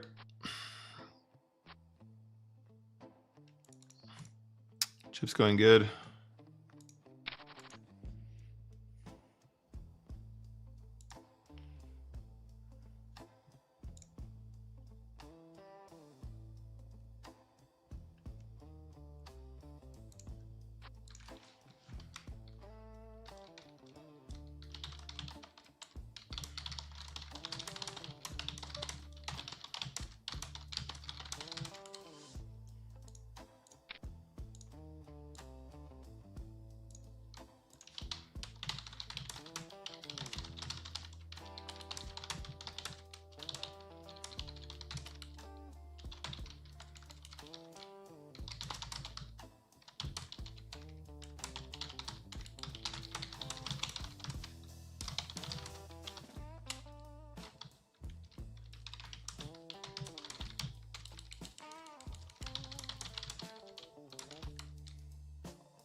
All right, we keep blasting, guys.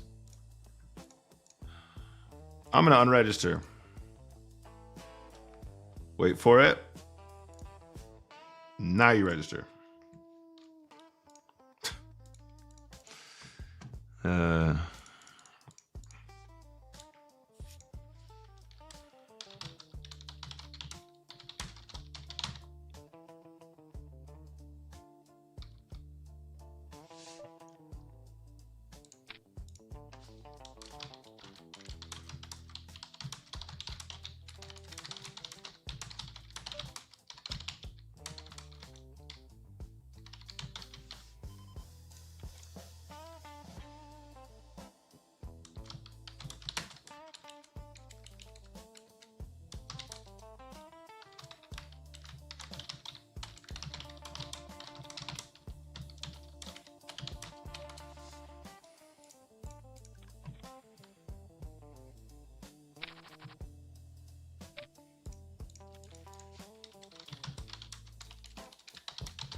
Zephyr, thank you very much for the sub.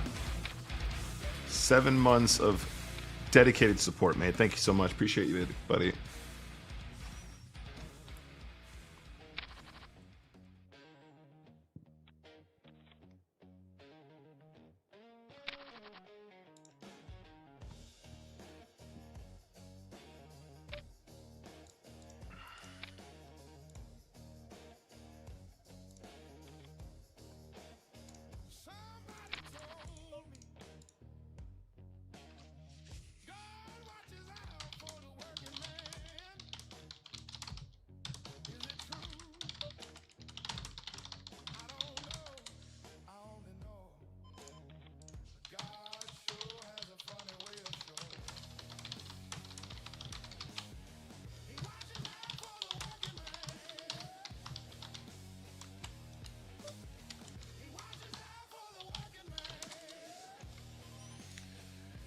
Let's go, pocket fours.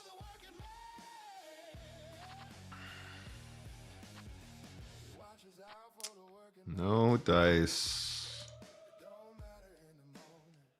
No dice whatsoever. Not even a little bit of dice. Got some more hands marked for review now, guys. 1, 2, 3, 4, 5, 6, 7 hands for review at the end of today's session. We will take a look at those very shortly. Quads, baby. Let's go.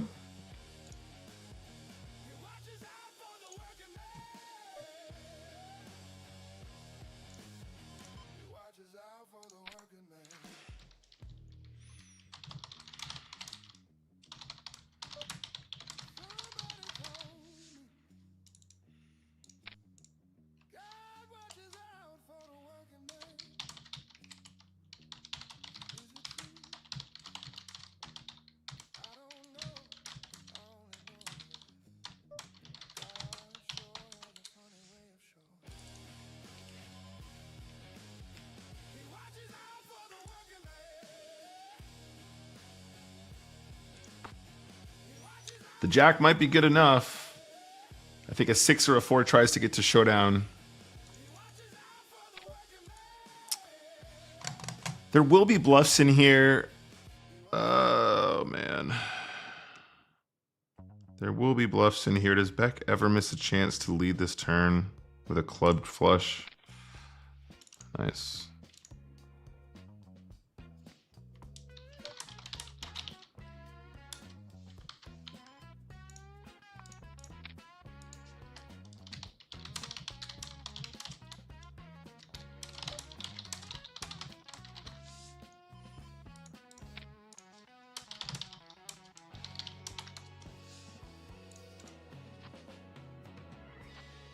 No good with the all-in.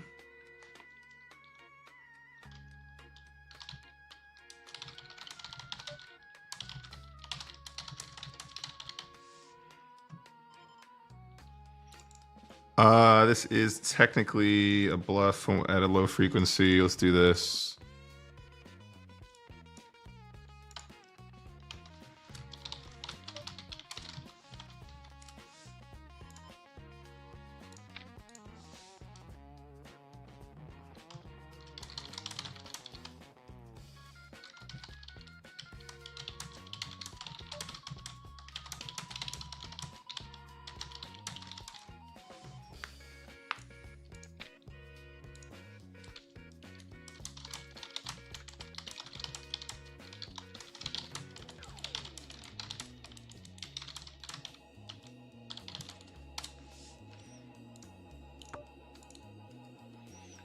So honestly, the jack is probably a really good turn for us most of the time.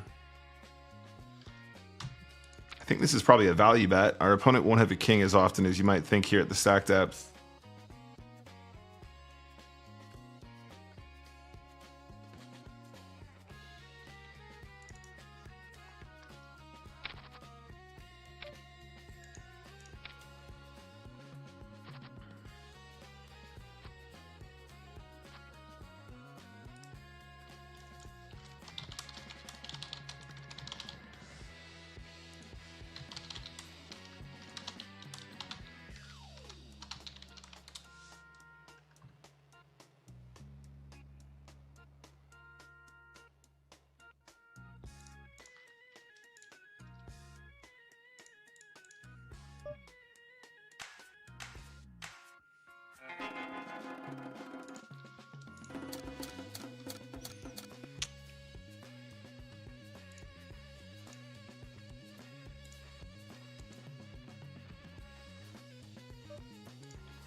All right, heads up against the unknown player.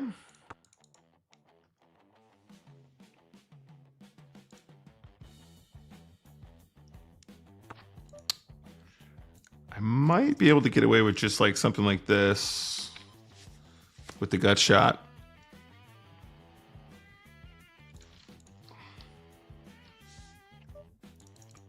Do I bluff again in case he has a random heart? I don't think he has a 9. So maybe this works.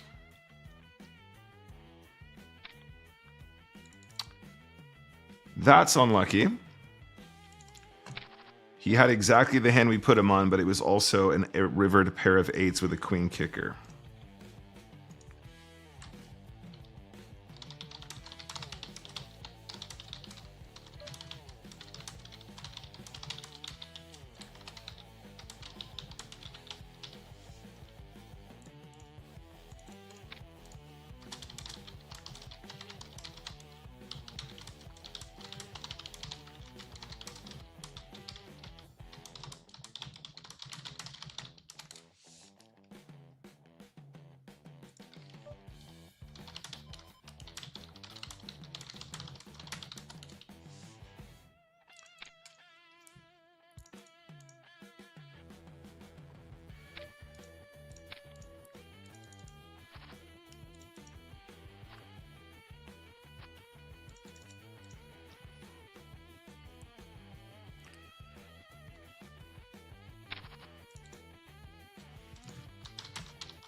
Can't lose. I have the nuts. It's impossible to lose. It's impossible to lose. Nice. I suppose that is possible.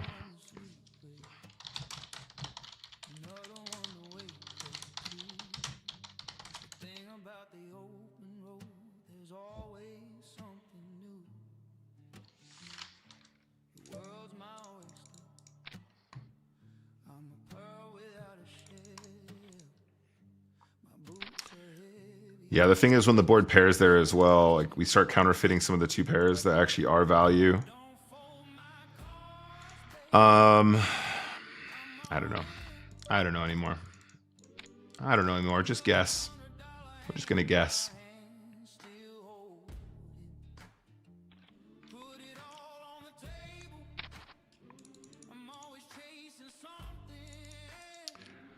We're just gonna have a guess.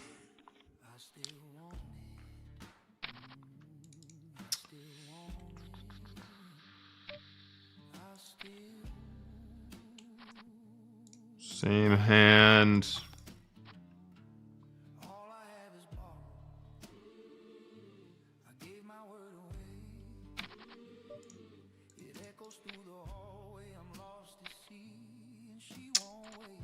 So, mandatory shove directly into a dominating hand.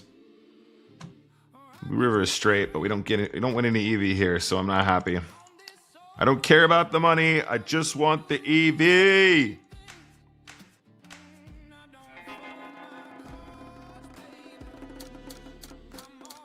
Oh, the river bet is so good as well on the flushing board. We read the situation perfectly. We execute the plan perfectly. He just has literally the queen 8 with the heart. And river's the 2 pair.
All right. This is the hour of power, guys. We are gonna win some EV. It's gonna be amazing.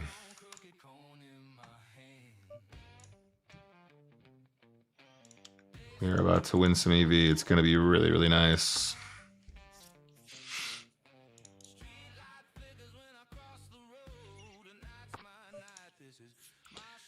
Can I get to showdown with a tray?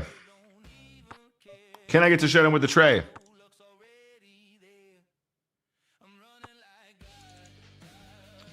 I got to showdown with the tray, to be fair.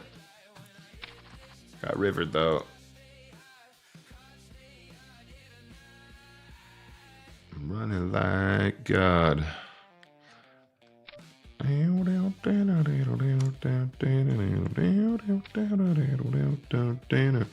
Oh, little opportunity here. Nice hold there, buddy. Heads up against the unknown player for $75. Oh, not heads up yet. Close. Oh, we got action.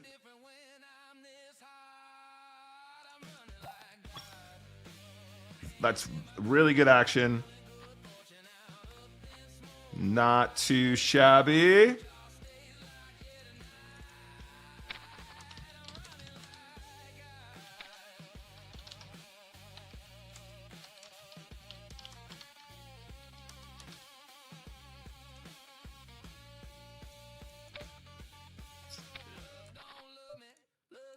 Now, there is a significant number of chips in the middle. We have top pair and we have the gut shot going up. Let's just run it. Let's just run it. Maximize the folds. Get the money in the middle. Scoop the pot. Booyakasha.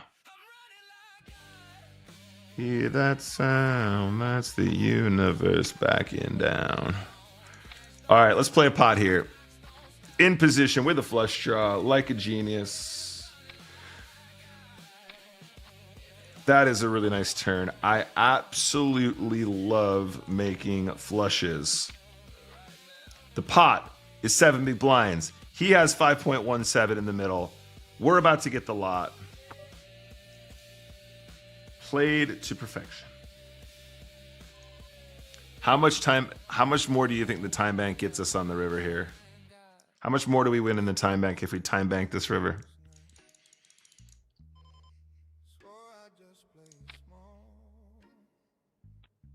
Come on.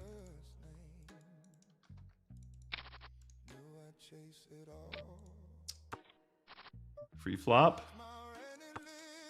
Pure Gill, how's the EV? I don't want to talk about it. I don't want to talk about it, Gil. Straight flush draw. Oh my God. This guy flopped the fucking joint. Come on. This guy actually flops the joint and we have a straight flush draw on the turn. The semi bluff was not effective, but we weren't drawing dead, chat. That's the important thing. It's important to recognize that we were not drawing dead.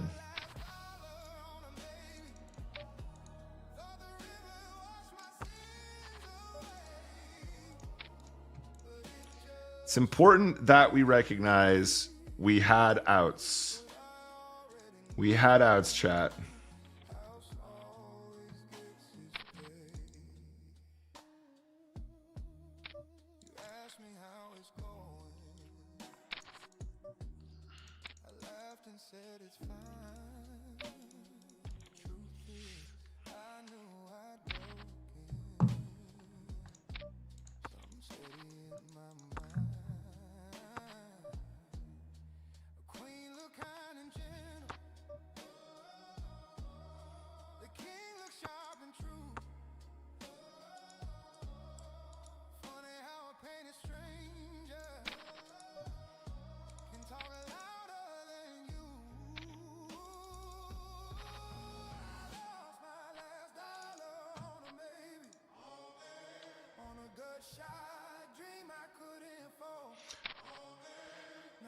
Skuzuma says, I think jamming rivers is about being quite fast these days. Wait like 2 or 3 seconds, then jam. I would say that against regs for sure. I agree with that statement. But against the unknowns, I think they perceive it differently. But I think, I don't know, I've heard lots of people share different thoughts on that.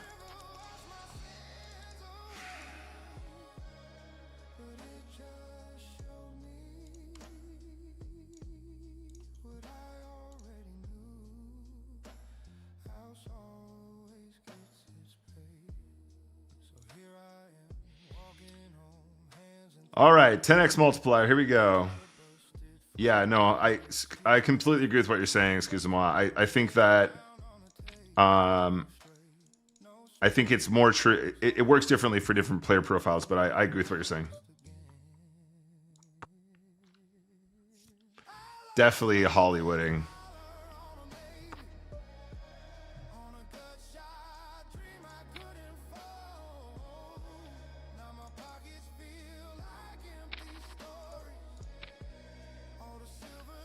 Okay, can we add to our 10x multiplier total? We have a very good track record in deep stack spin and goes.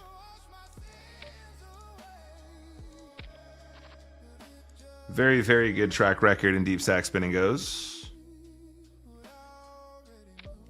Say deep stacked.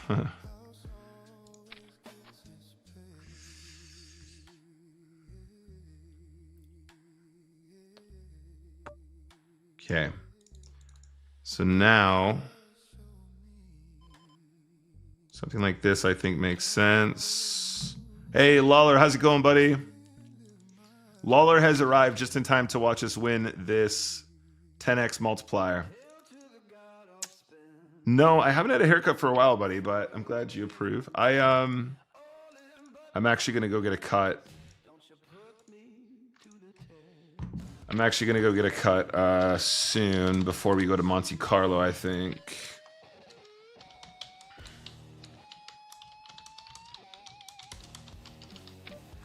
Okay, wish me luck, chat. Come on, not in the 10x multi, really? Get there, 9. Yes! Yes!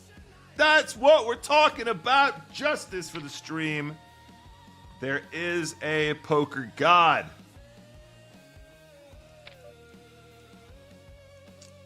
There is a poker god. And his name is Requena. Requena. I might really bluff this off, chat. I might really bluff this off. I might absolutely blast off on this one, guys. That's enough. 2 streets is enough, baby.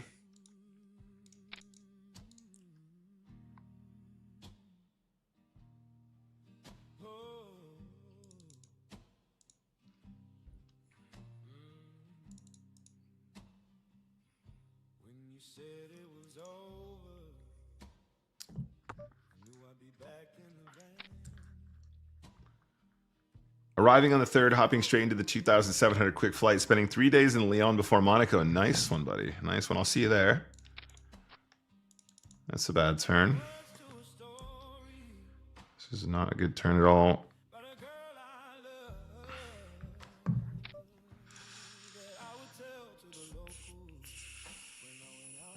$25 big blind action, Tom. Can you believe it?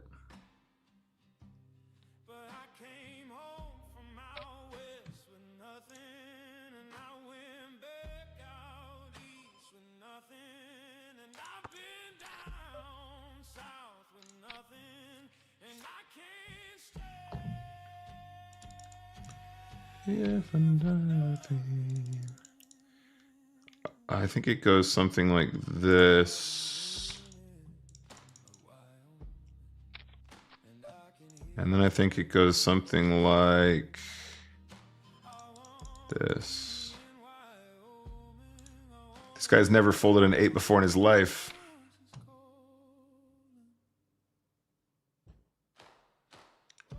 Requena.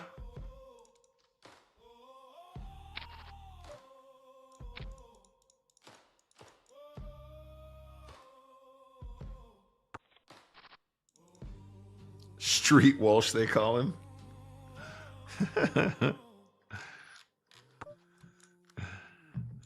Perfect.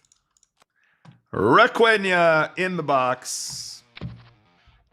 Can we close it down now, chat? Please.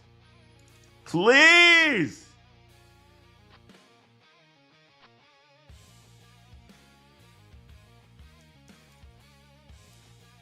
$10x multiplier, baby. That's fun. All right, so check this out, guys. We have won 68.1% of the 10x multipliers that we have played this year. We have cashed in 90% of the 10x multipliers or higher that we've played this year. We are officially crushing those games. All right, really quick, guys.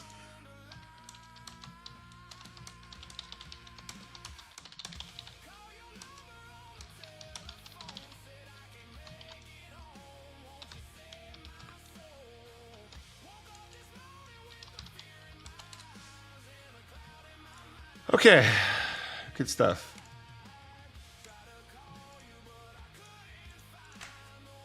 So this guy on the left has been doing some wacky stuff. Wacky poker.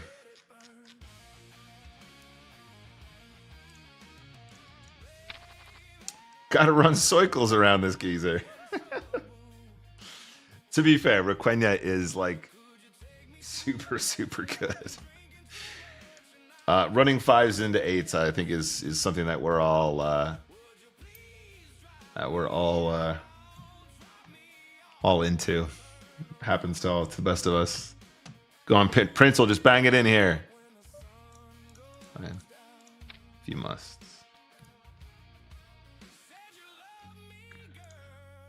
But you've been on the line. Going on the telephone so I can make it home. Won't you save my soul? Woke up this morning with the fear in my head, finding my mind to care about. She couldn't find the words, so I wrote them on the page and I let it burn. All right, I got to make some more music. I'm gonna write this down. I've got to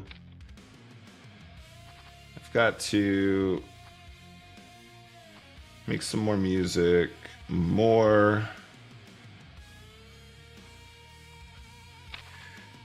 AI music. I'm gonna do some Jimi Hendrix knockoffs. Gonna do some Jimi Hendrix knockoffs. Yes, please. The King 8 jam, I think, is probably correct here. The big ISO and then jam over the King 8, I think, is correct. That's just the top of our range there. Let's see if DM Bar's got some moves here at 7 big blinds effective. We're gonna limp. We're calling a jam if we need to. Wish me luck, guys. Look at the equity, guys. Look at the equity. Can't miss. Possible to lose with the Jack 10 of hearts there. Basically, the nuts. All right, 4 lulls on the turn.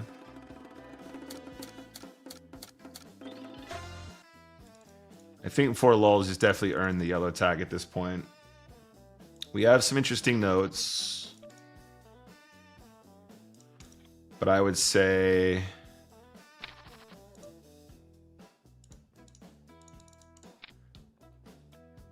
that 4 lulls is a good player, generally speaking.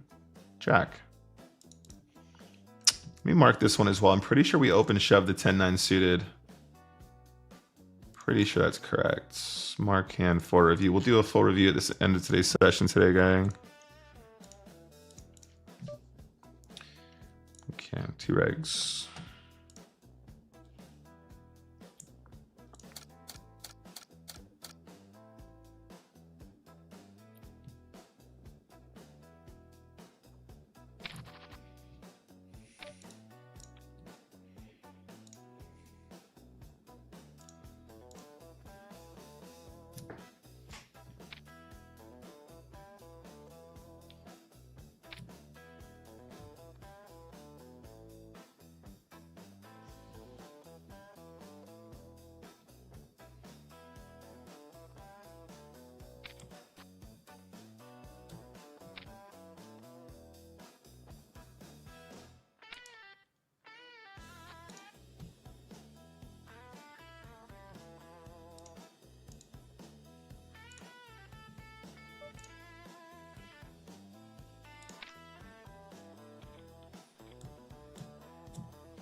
Trapping ace-8. Okay, interesting. Waller says, I'm coming for blood this year, Nick. Bankroll fat, stonks fat, confidence high. I'm ready to battle the best, the world, the worst, and everyone in between. I fucking love that for you, mate. I am completely behind you in this. I am completely behind you, mate. I support you 100% in this endeavor. I support you wholeheartedly here, mate.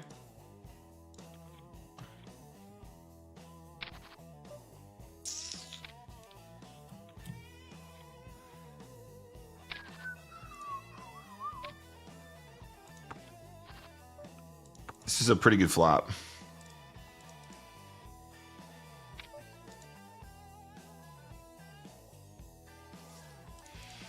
I think this is fine. 5, 6, 7. This works.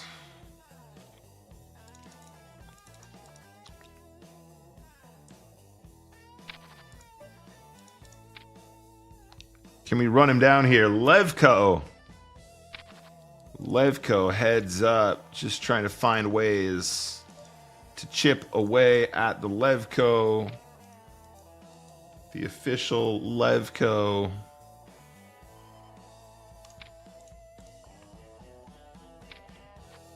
Uh-oh, we got him on the hook, chat. We got him on the hook, chat. We got him on the hook, chat.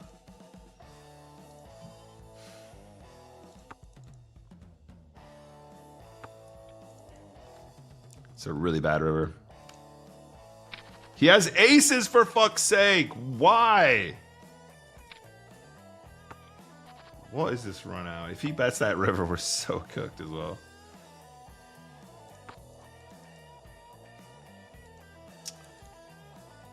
Okay, so we're going to go like this, and we're going to shove the river if we need to.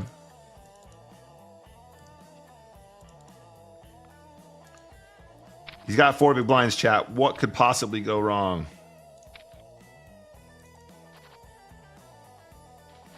Excuse me? Excuse me?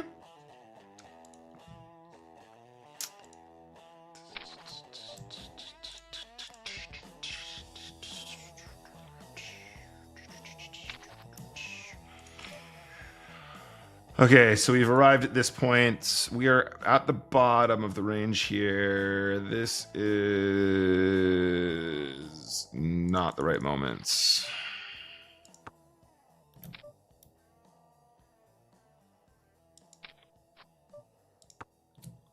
We don't have a straight. We don't have a straight. Lawler, I love that for you, mate. I'm gonna get that framed. I'm gonna get this framed. I'm coming for blood, bankroll fat, stonks fat, confidence high, ready to battle the best and the worst and everyone in between. Beautiful. Write this down. Write this down.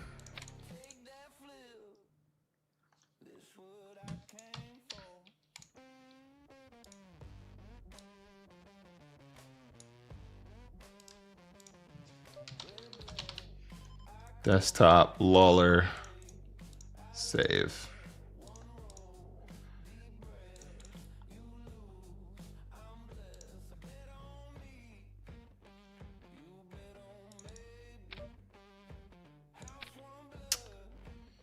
Slight favorite.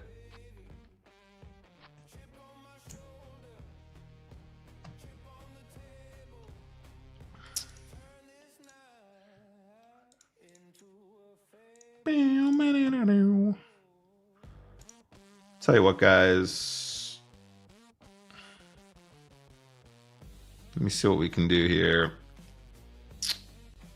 Studio mode.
Now, aces is a pretty good hand. What do you guys think? Especially when you trap them like this. Like an absolute genius. Look at this beautiful, beautiful situation we find ourselves in.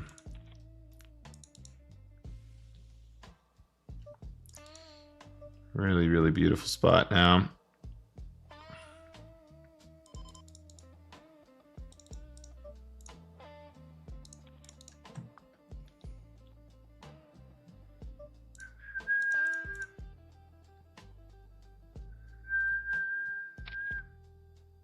Calling for a chop, eh? We missed the pre-flop there, didn't we, against the 8s? He would have spun that one. Just out of interest, let's mark the aces and see who... I know that the flat is unconventional. I'm not expecting the flat to be GTO, but I want to know if we have a none-all in there.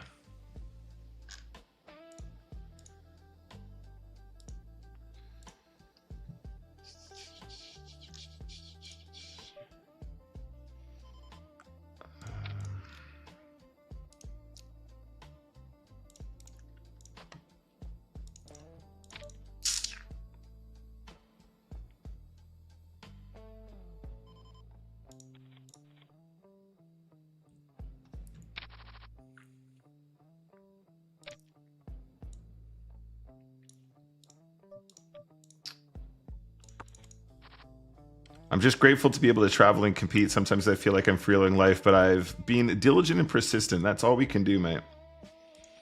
Sometimes that's all we can do, my guy. But your gratitude is also an important component of that as well. And I think a lot of people don't appreciate how lucky they are, and they're not grateful enough for what they have. And sometimes I find myself in that category as well. I'm a very privileged person. Very privileged individual, and sometimes I complain about stupid shit that isn't important. And, you know, need to be more grateful myself sometimes. So it's good to check yourself and, you know, do all that good stuff.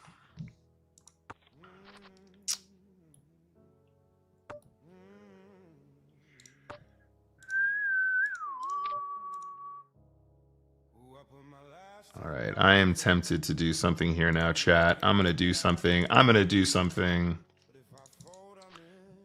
Gonna try and really push those edges, trying to get those small pairs to fold. Gonna really try and, you know, maximize my edge on against the players that aren't gonna show up often enough.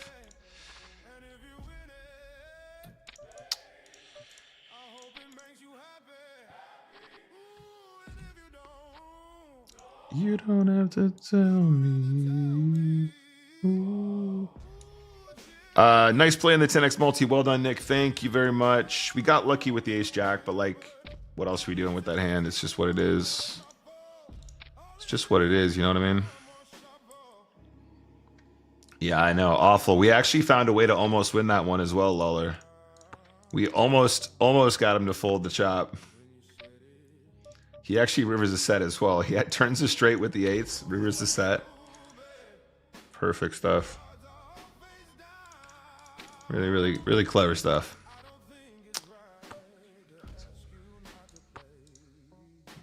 If you want to that's okay. Oh, the snap check raise turn. You must be kidding me, mate. I'm not giving you a dime. I am not giving you a single nickel, bruv. Nickel! I will get it in good, though. Thank you, sir. Not a nickel. Not an American US nickel cent.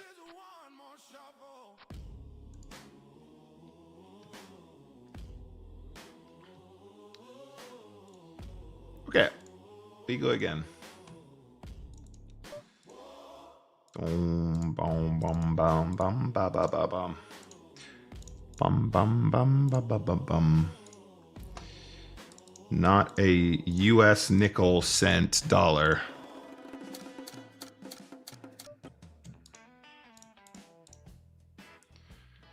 Okay, we're starting to see some new faces. This is nice. We're actually starting to see a couple strangers out there in the field. We might even get even today in the EV department. I mean, oh, that's a rare one. Oh, the diamond free roll? Deuces with the diamond free roll, huh? That's fun.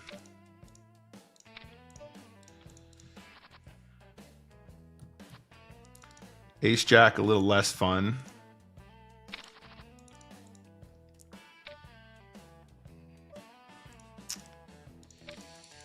Yeah, good luck with that, guys. Good luck with that, gang.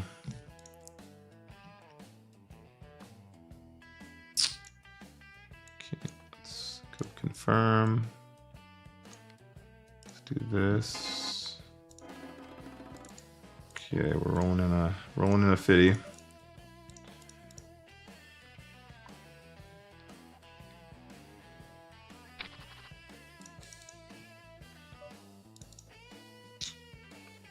Oh, Risolette.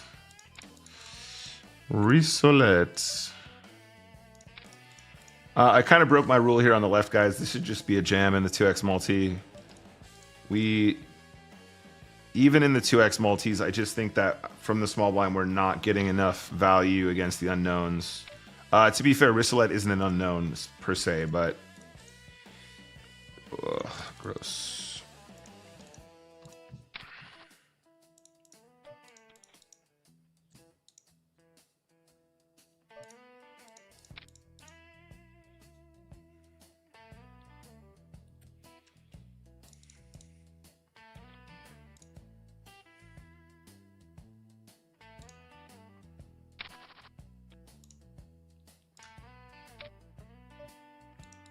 I'm going to do something really, really weird over here.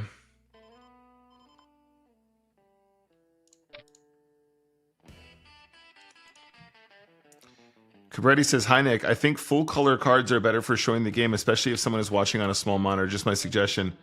This is 4-color. Is it not? What, did that get disabled at some point? Oh, maybe that didn't come back after the last time we reset. Gameplay.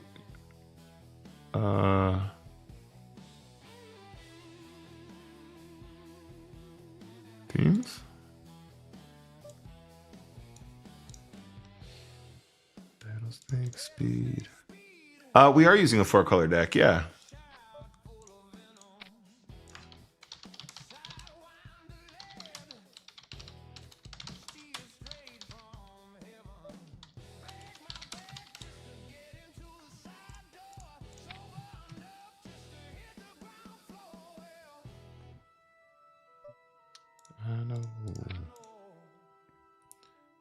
Unless I've misunderstood what you're saying, Cabretti. Thank you for the suggestion anyway, buddy. I appreciate you trying to help improve the stream.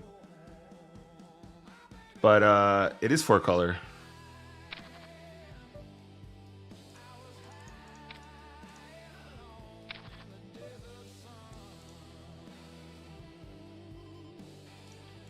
I know that you can't see why.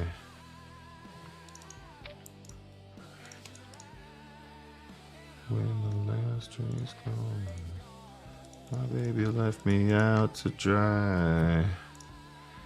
Spammer Kid, full comeback on the left here, by the way. Ooh, cool. Come on, the Strag. Official Strag maneuver here. Never mind.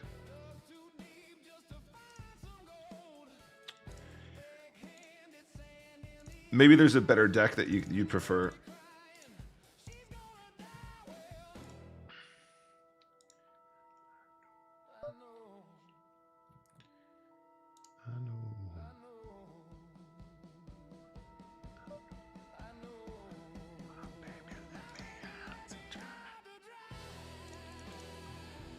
I was high and alone in the desert sun.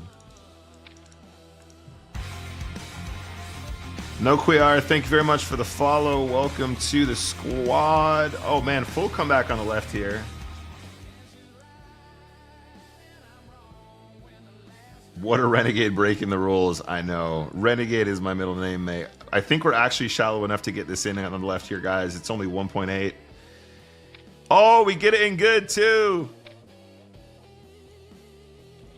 Cabrera says there are 4 suits, but I mean the cards that are all in one suit, not just the figures and the numbers. Okay. I mean, that might mess with me a little bit, May. I'm not going to lie. I need to have a look at it. Cards that are all the same suit. Oh, like this, you mean? Like these, you mean? I don't know if I like this. I'll get used to it quick, I think, though. Definitely makes me feel a certain way. That's better, right? Is that better, Kerbetti? Is that what you're getting at, mate?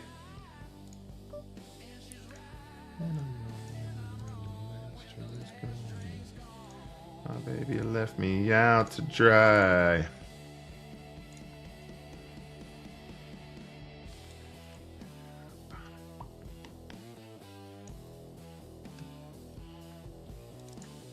Is that better, buddy? Tell me if that's a better setup for you. All right, on the right-hand side, heads up against the King of Poker, an unwinnable situation.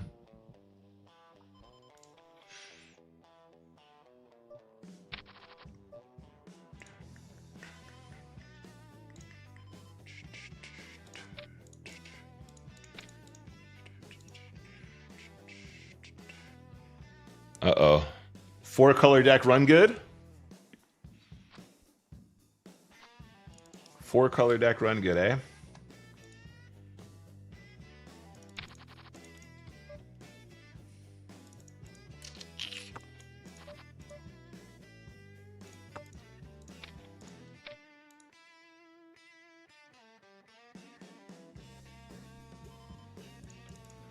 It's gonna take some yeah, I see what you're saying. It's gonna take some getting used to be honest. This is definitely you know, just I don't know, your brain is used to looking at a certain thing. But I appreciate the feedback. Let's give it a try.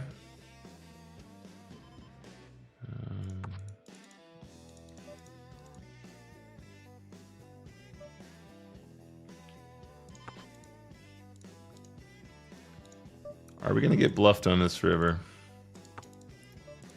Don't need to get bluffed.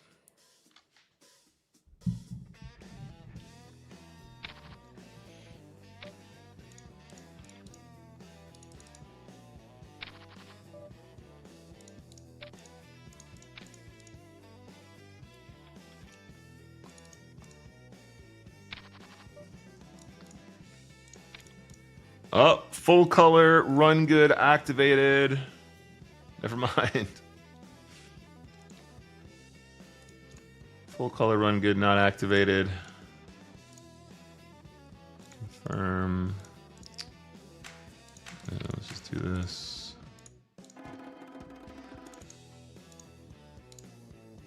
Oh, sorry guys, that's the wrong one. And this is... Okay.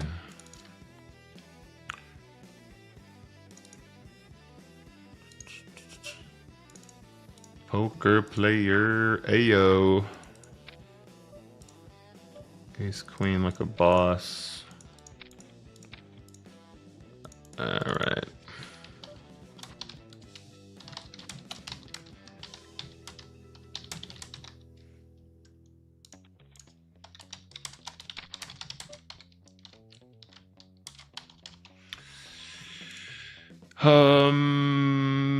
Unknown player. Let's default to a raise here.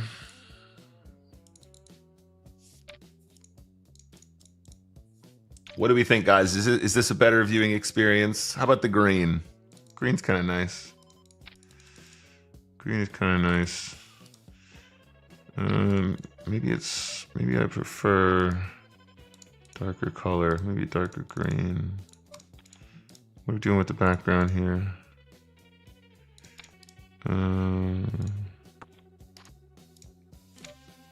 That's kind of cool.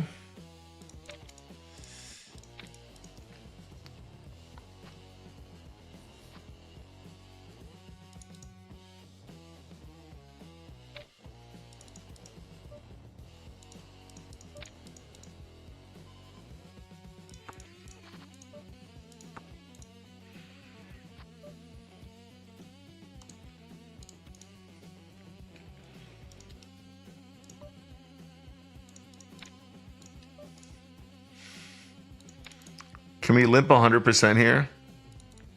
Against this guy? Maybe not.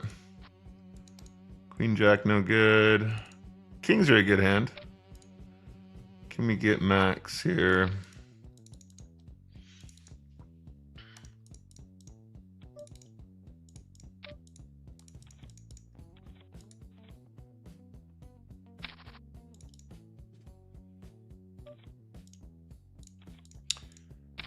$3x multiplier, unknown player. Let's just drill this guy into the ground here.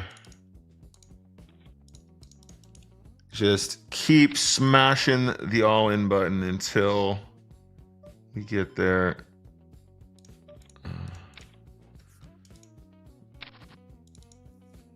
Just keep hounding that all-in button.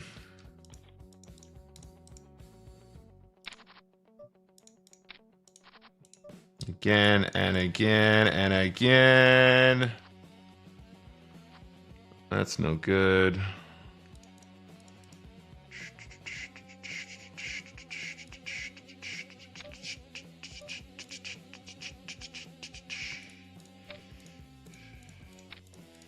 Big ISO, ace king.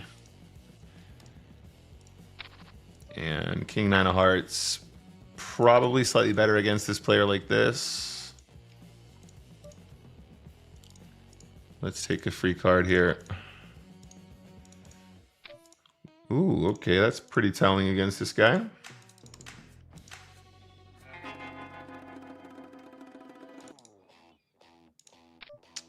Fold that one. Okay, play that one in position if we can. Probably just bet flop here most of the time. So what he's saying is that he has a deuce because he wouldn't play a king this way, which means we have two overcards, backdoor straight draw, backdoor flush draw, and probably a chance to bluff if we float. He's just not gonna allow us the chance, which I respect.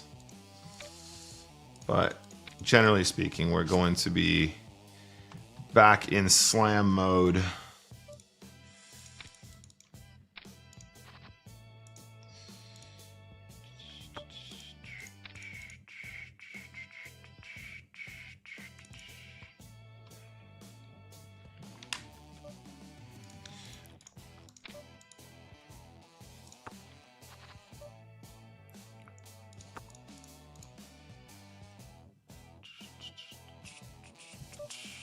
Ooh, big bet there, okay.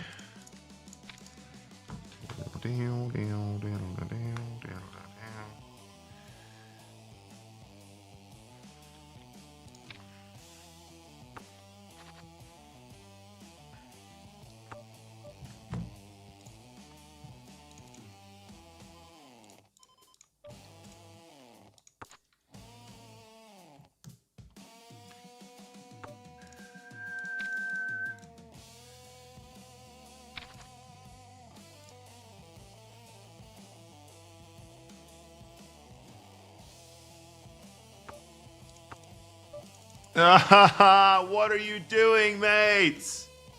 How is that possible? How is that actually possible to have that hand? Bro, you're absolutely killing me right now. Absolutely killing me right now with that, dude. Jesus, that's sick. That is a really, really sick one.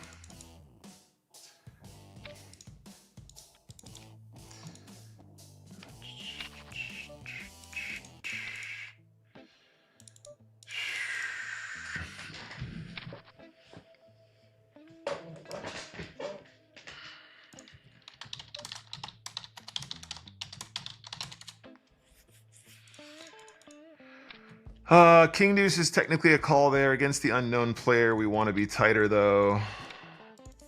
And we're going to be tighter so we can just get it in against ace king here. This is all textbook, but whatever, dude. Fucking value betting with 8 high over here on accident and he gets there. Pretty special. Pretty, pretty, pretty, pretty special.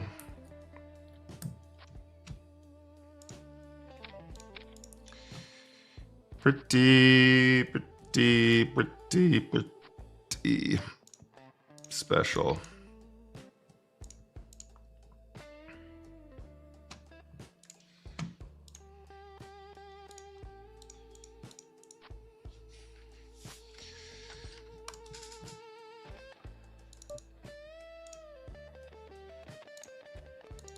Why did we lose the table here?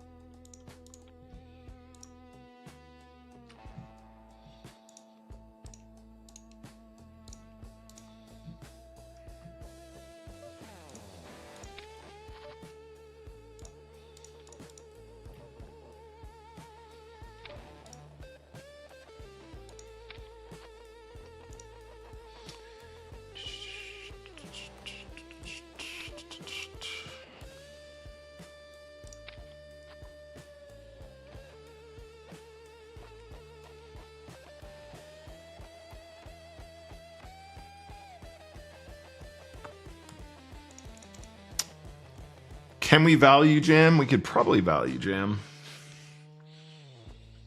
I think we can value jam.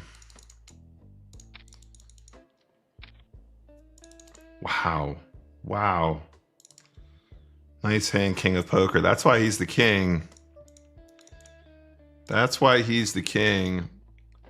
That is a really interesting line, though.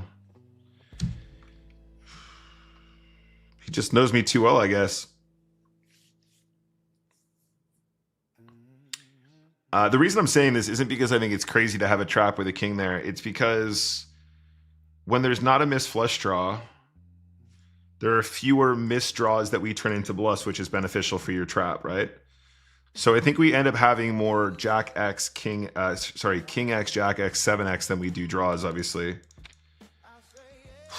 Absolutely shredded by the king of poker as usual. Completely owned.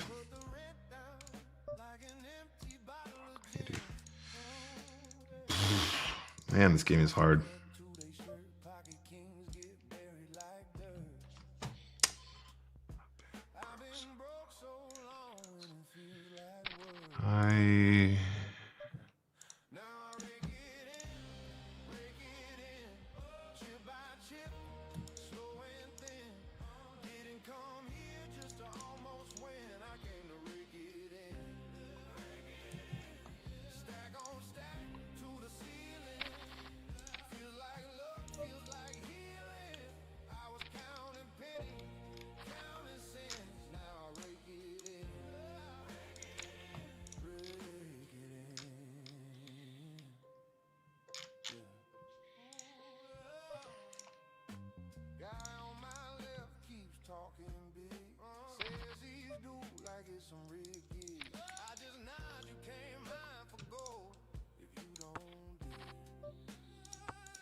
Paid on time now, but the past still hums. Money's just a jacket, keeps you warm till spring. It don't fix everything, but it sure helps things. Yeah, I rake it in, chip by chip, slow and thin. Didn't come here just to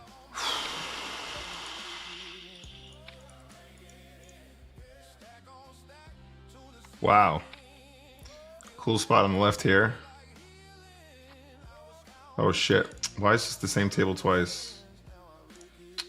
Sorry guys. That was not what I meant to do.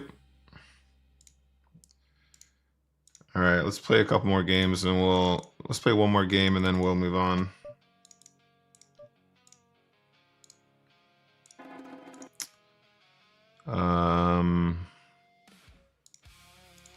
This guy, this guy, this guy, this guy, this guy. All right, cool. We'll just run the equity here. Okay, one more game on the left, and then we'll take a look at some review.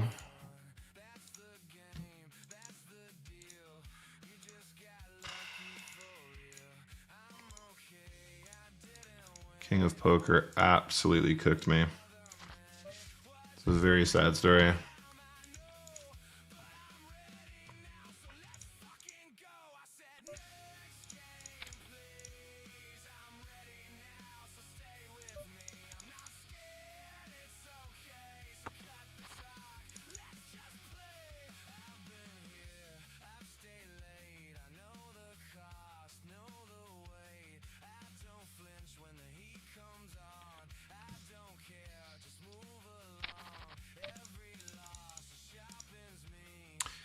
The other thing is to consider there, King of Poker is not the kind of player to make a massive mistake on that river with the jack. So the value jam probably has significant merit against lots of players. Against him, probably the jam is a bit stupid, to be honest. The jam is probably really, really stupid against him because it's not like you're going to catch him making a huge mistake. That shove is much better where your opponents are more skewed towards never having traps and then having a bunch of other shit that they don't want to fold. So probably just a really bad move. That might have been the worst move of the day.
All right, last game of the day.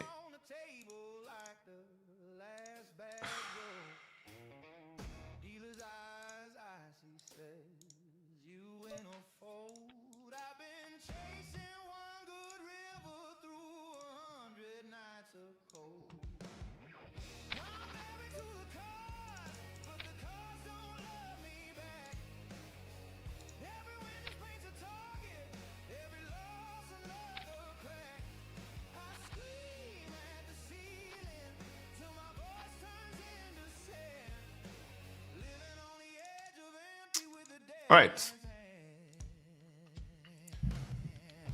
So GG on those. Let's take a look at the results for today. This is our chip graph so far today.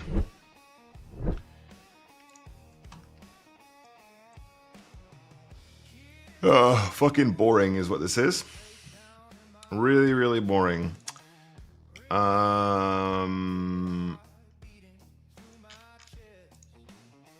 despite our 10x multiplier win, we ended up down 21 chips per game. Not good. And we're down 125 bucks. It's 45 games. Anything can happen. Not really that fussed about the cash, but the result itself is kind of lame.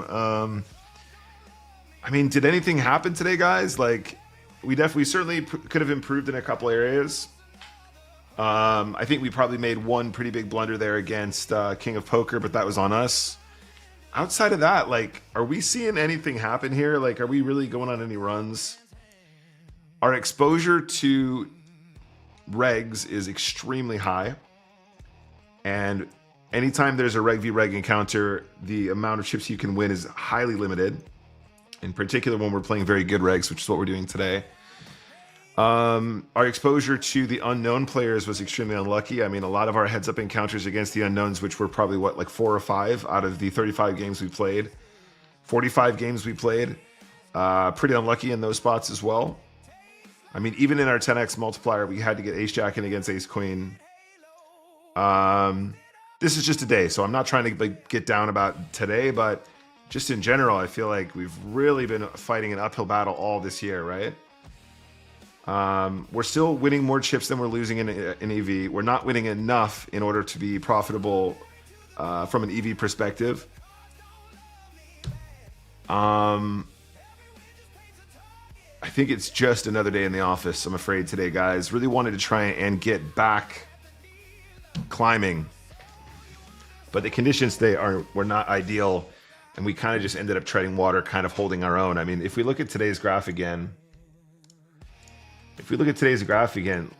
like, our red line is, we're out here, we're battling, like we're not rolling over, we're actually applying pressure and we're winning at non-showdown. But if you look at our blue line, it's like, where's the money coming from? I mean, all of our showdown is break even / losing.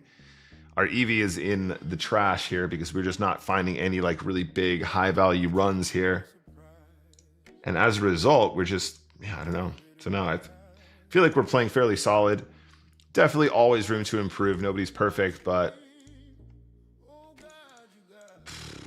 just feel like this year has been so hard. Feel like we've really been sort of,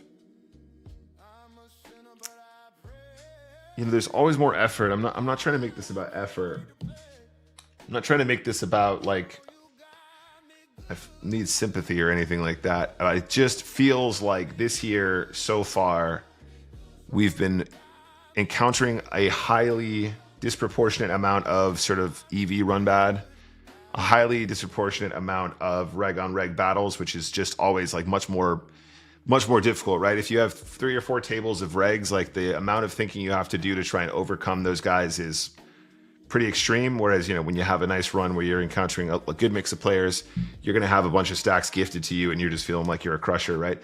That's kind of what it's like when you play a field like this. There's a lot of really good players. It's not going to be easy. They're not trying to make it easy for you. So it's kind of a good challenge and a fun challenge in that regard. But for us to be this sort of flat in our results when we could filter for all the spinning goes we've ever played. This is all the spinning goes on database. Almost 258,000 hands played in spinning goes alone, just in this one database. Consistently under expectation for almost all of that, by the way. This is hilarious. What is that? 43,000 chips under expectation? Oh, it's more than that, isn't it?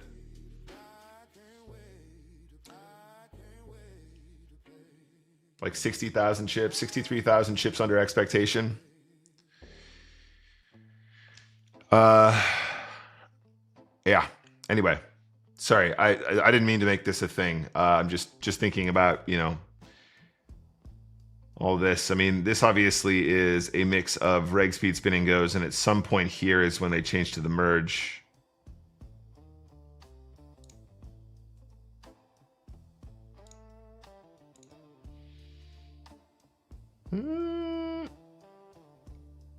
This isn't right.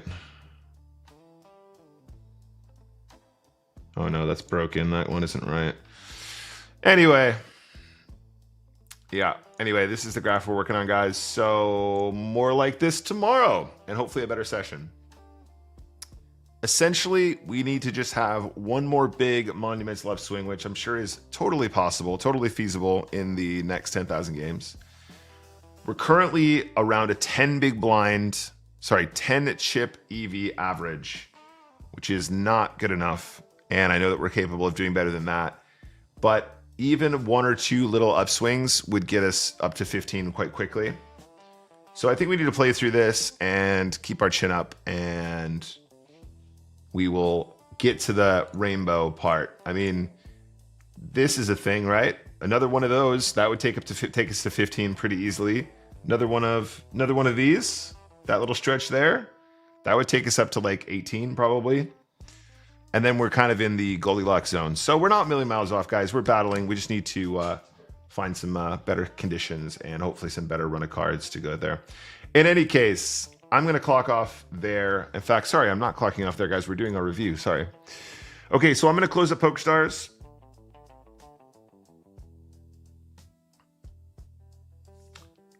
Tom is asking when I'm going to Monte Carlo.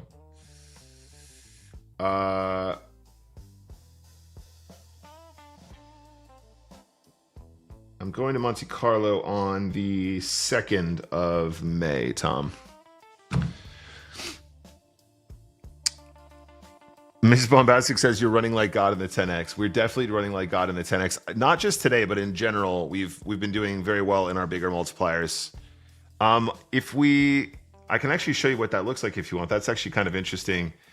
So I can filter out just the 10X multipliers or higher. So if I change this to this, so this is what our big multiplier run looks like. So we're well above expectation, but our overall actual chip EV, we're winning 219 chips in the 22 games that we've played, which is a 10X multiplier or higher. So we're definitely crushing these games. And when I see this, it just makes me so sad, guys, honestly. Because obviously all of these games are 25 big blind starting stacks, and this is basically like what we used to play reg speed. And this sort of deep stacked play that I was better at, combined with the skills that I've learned since we've gone to playing more of a flash-centric format, 219 chips per game? Like, come on, dude. This is incredible. But yes, running like God, I completely agree. All right. Wow. Okay, anyway, let's go through these. So Jack Deuce, there's a limp and there's a check. So I think what I wanted to look up is, are we allowed to check raise this? So part of my thought process here, guys, is that when our opponent bets here, they're going to bet range probably.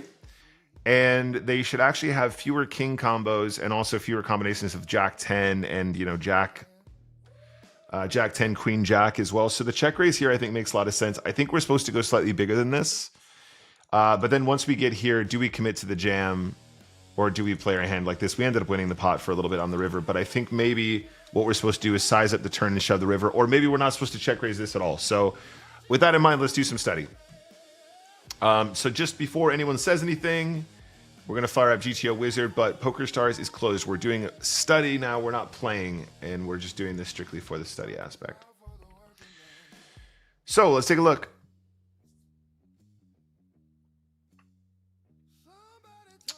Okay, so on the flop. Sorry, let's go from the start. So far, so good. The check is pretty standard. Once our opponent bets here, there is a raise. The raise is actually most frequently done to 2. It is a very small frequency raise, but it does exist. So let's assume that we go this way. Okay, so if we are going to play our hand in this fashion, just betting again. But let's go ahead and actually look at the strat here.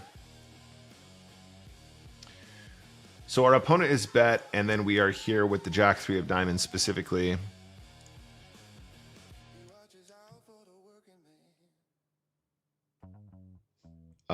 So with the diamonds, spades, hearts, those are the only times we raise. Very, very low frequency, but yes, as I said, it's in there.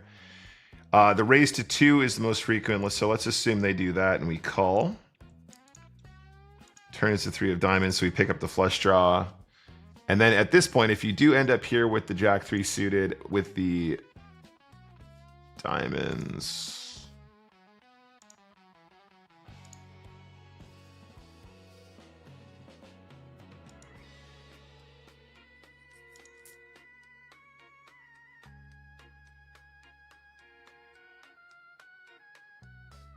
Okay, raise to see call 3 of diamonds. Oh, sorry, what is it? Jack deuce of diamonds, excuse me. That's why it's confused. Jack deuce of diamonds is what we're looking for.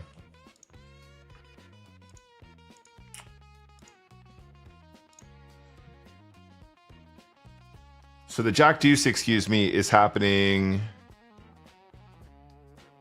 raise to 2 about 5% of the time. Fine, whatever, it's a thing. And then big blind, Jack deuce. If you have the Jack deuce of diamonds, we're doing a fair amount of checking. So once we've min raised, obviously the pot is not nearly as big.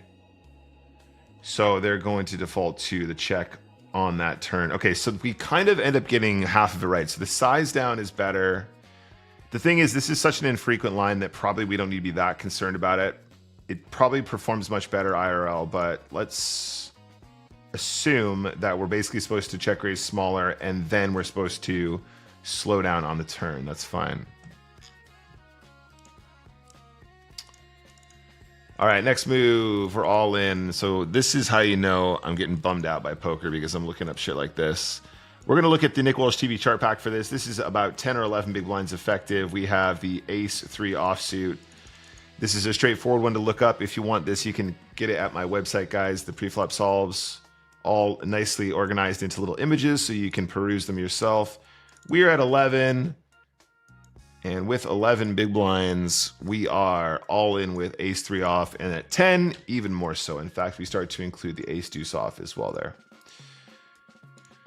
When I start to look these ones up that are really obvious, you can tell I'm bummed out about poker. So this is a question of whether or not we're supposed to overcall the ace 10 here. Again, this is a nice straightforward one for the chart pack. So we're looking at basically 15. It's like the first hand of the game, more or less. Images, 3-way, in the big blind, facing a button, min raise, and the small blind has gone all in. At 15 big blinds effective, we can call ace 10 off exactly. So the overcall here is good. So this is an interesting one I want to put through GTO Wizard specifically. What's interesting about this one is that there's this sort of stack discrepancy, right? The asymmetrical stack. So we've got 13.5 over here. We've got a 17.5 over here, and we have 14. So we're getting towards the shallow side anyway, but I'm shoving into this sort of somewhere in between these two stacks. If we drop this into GTO Wizard, it will find a similar asymmetrical spot for us to check out. I'm assuming that this one runs. Okay, interesting. Let me see if the actual one it found is correct in the first place, though. So this is not 14, 14, 14. This is incorrect. I'm not sure why they got that one wrong, but if we play this again, this is like 17.5 and then 13ths of 14. Let's call it like... It's important that the big blind has like 13.5. I guess this isn't a million miles off of 14, 14, 14. Is that what they actually found for us? It's not a million miles off of this. Right on the cusp. It's slightly different though. So if we go to 13, 13, 13, suddenly, yeah, this is close enough. Somewhere in between these two, A6 is definitely going to be good. The solution that it picks out is simplifying very slightly. I think that's definitely confirmed fine though on that basis, just because we're so close between the two. All right, moving on. Ace 8, we are going to rip here as well. Now again, a much shorter stacks depth situation. Let's try and run this one and see if we get closer again. Perfect play, easy game. Pretty much the same as the previous one. Not that dissimilar. Just the jam is fine. At this stack depth, we are going to raise to 3 is fine, I think. Our opponent calls. We ended up going quite big on this board. So here's my thought process. Technically, your opponent's limp call range is not going to connect with 7-4 tray as often. And therefore, we probably want to have some size ups. Once we arrive here, I commit to the jam. I think we've gone wrong somewhere here. So let's just take a look at the spot. I think there's also a chance that I've just messed up the flop size as well.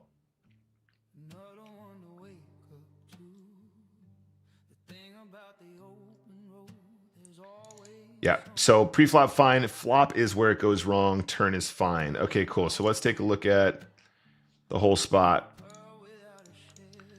So the ISO is mandatory, up to 3 is perfect. Cool. Once we arrive here, bet small. So that, again, the expectation that we're supposed to size up here is very different when we're out of position. 1.5 or 1. And if we actually study this and then we take one of the actual use sizes, then obviously it's completely different. So let's say we actually just default to 1 and our opponent does call.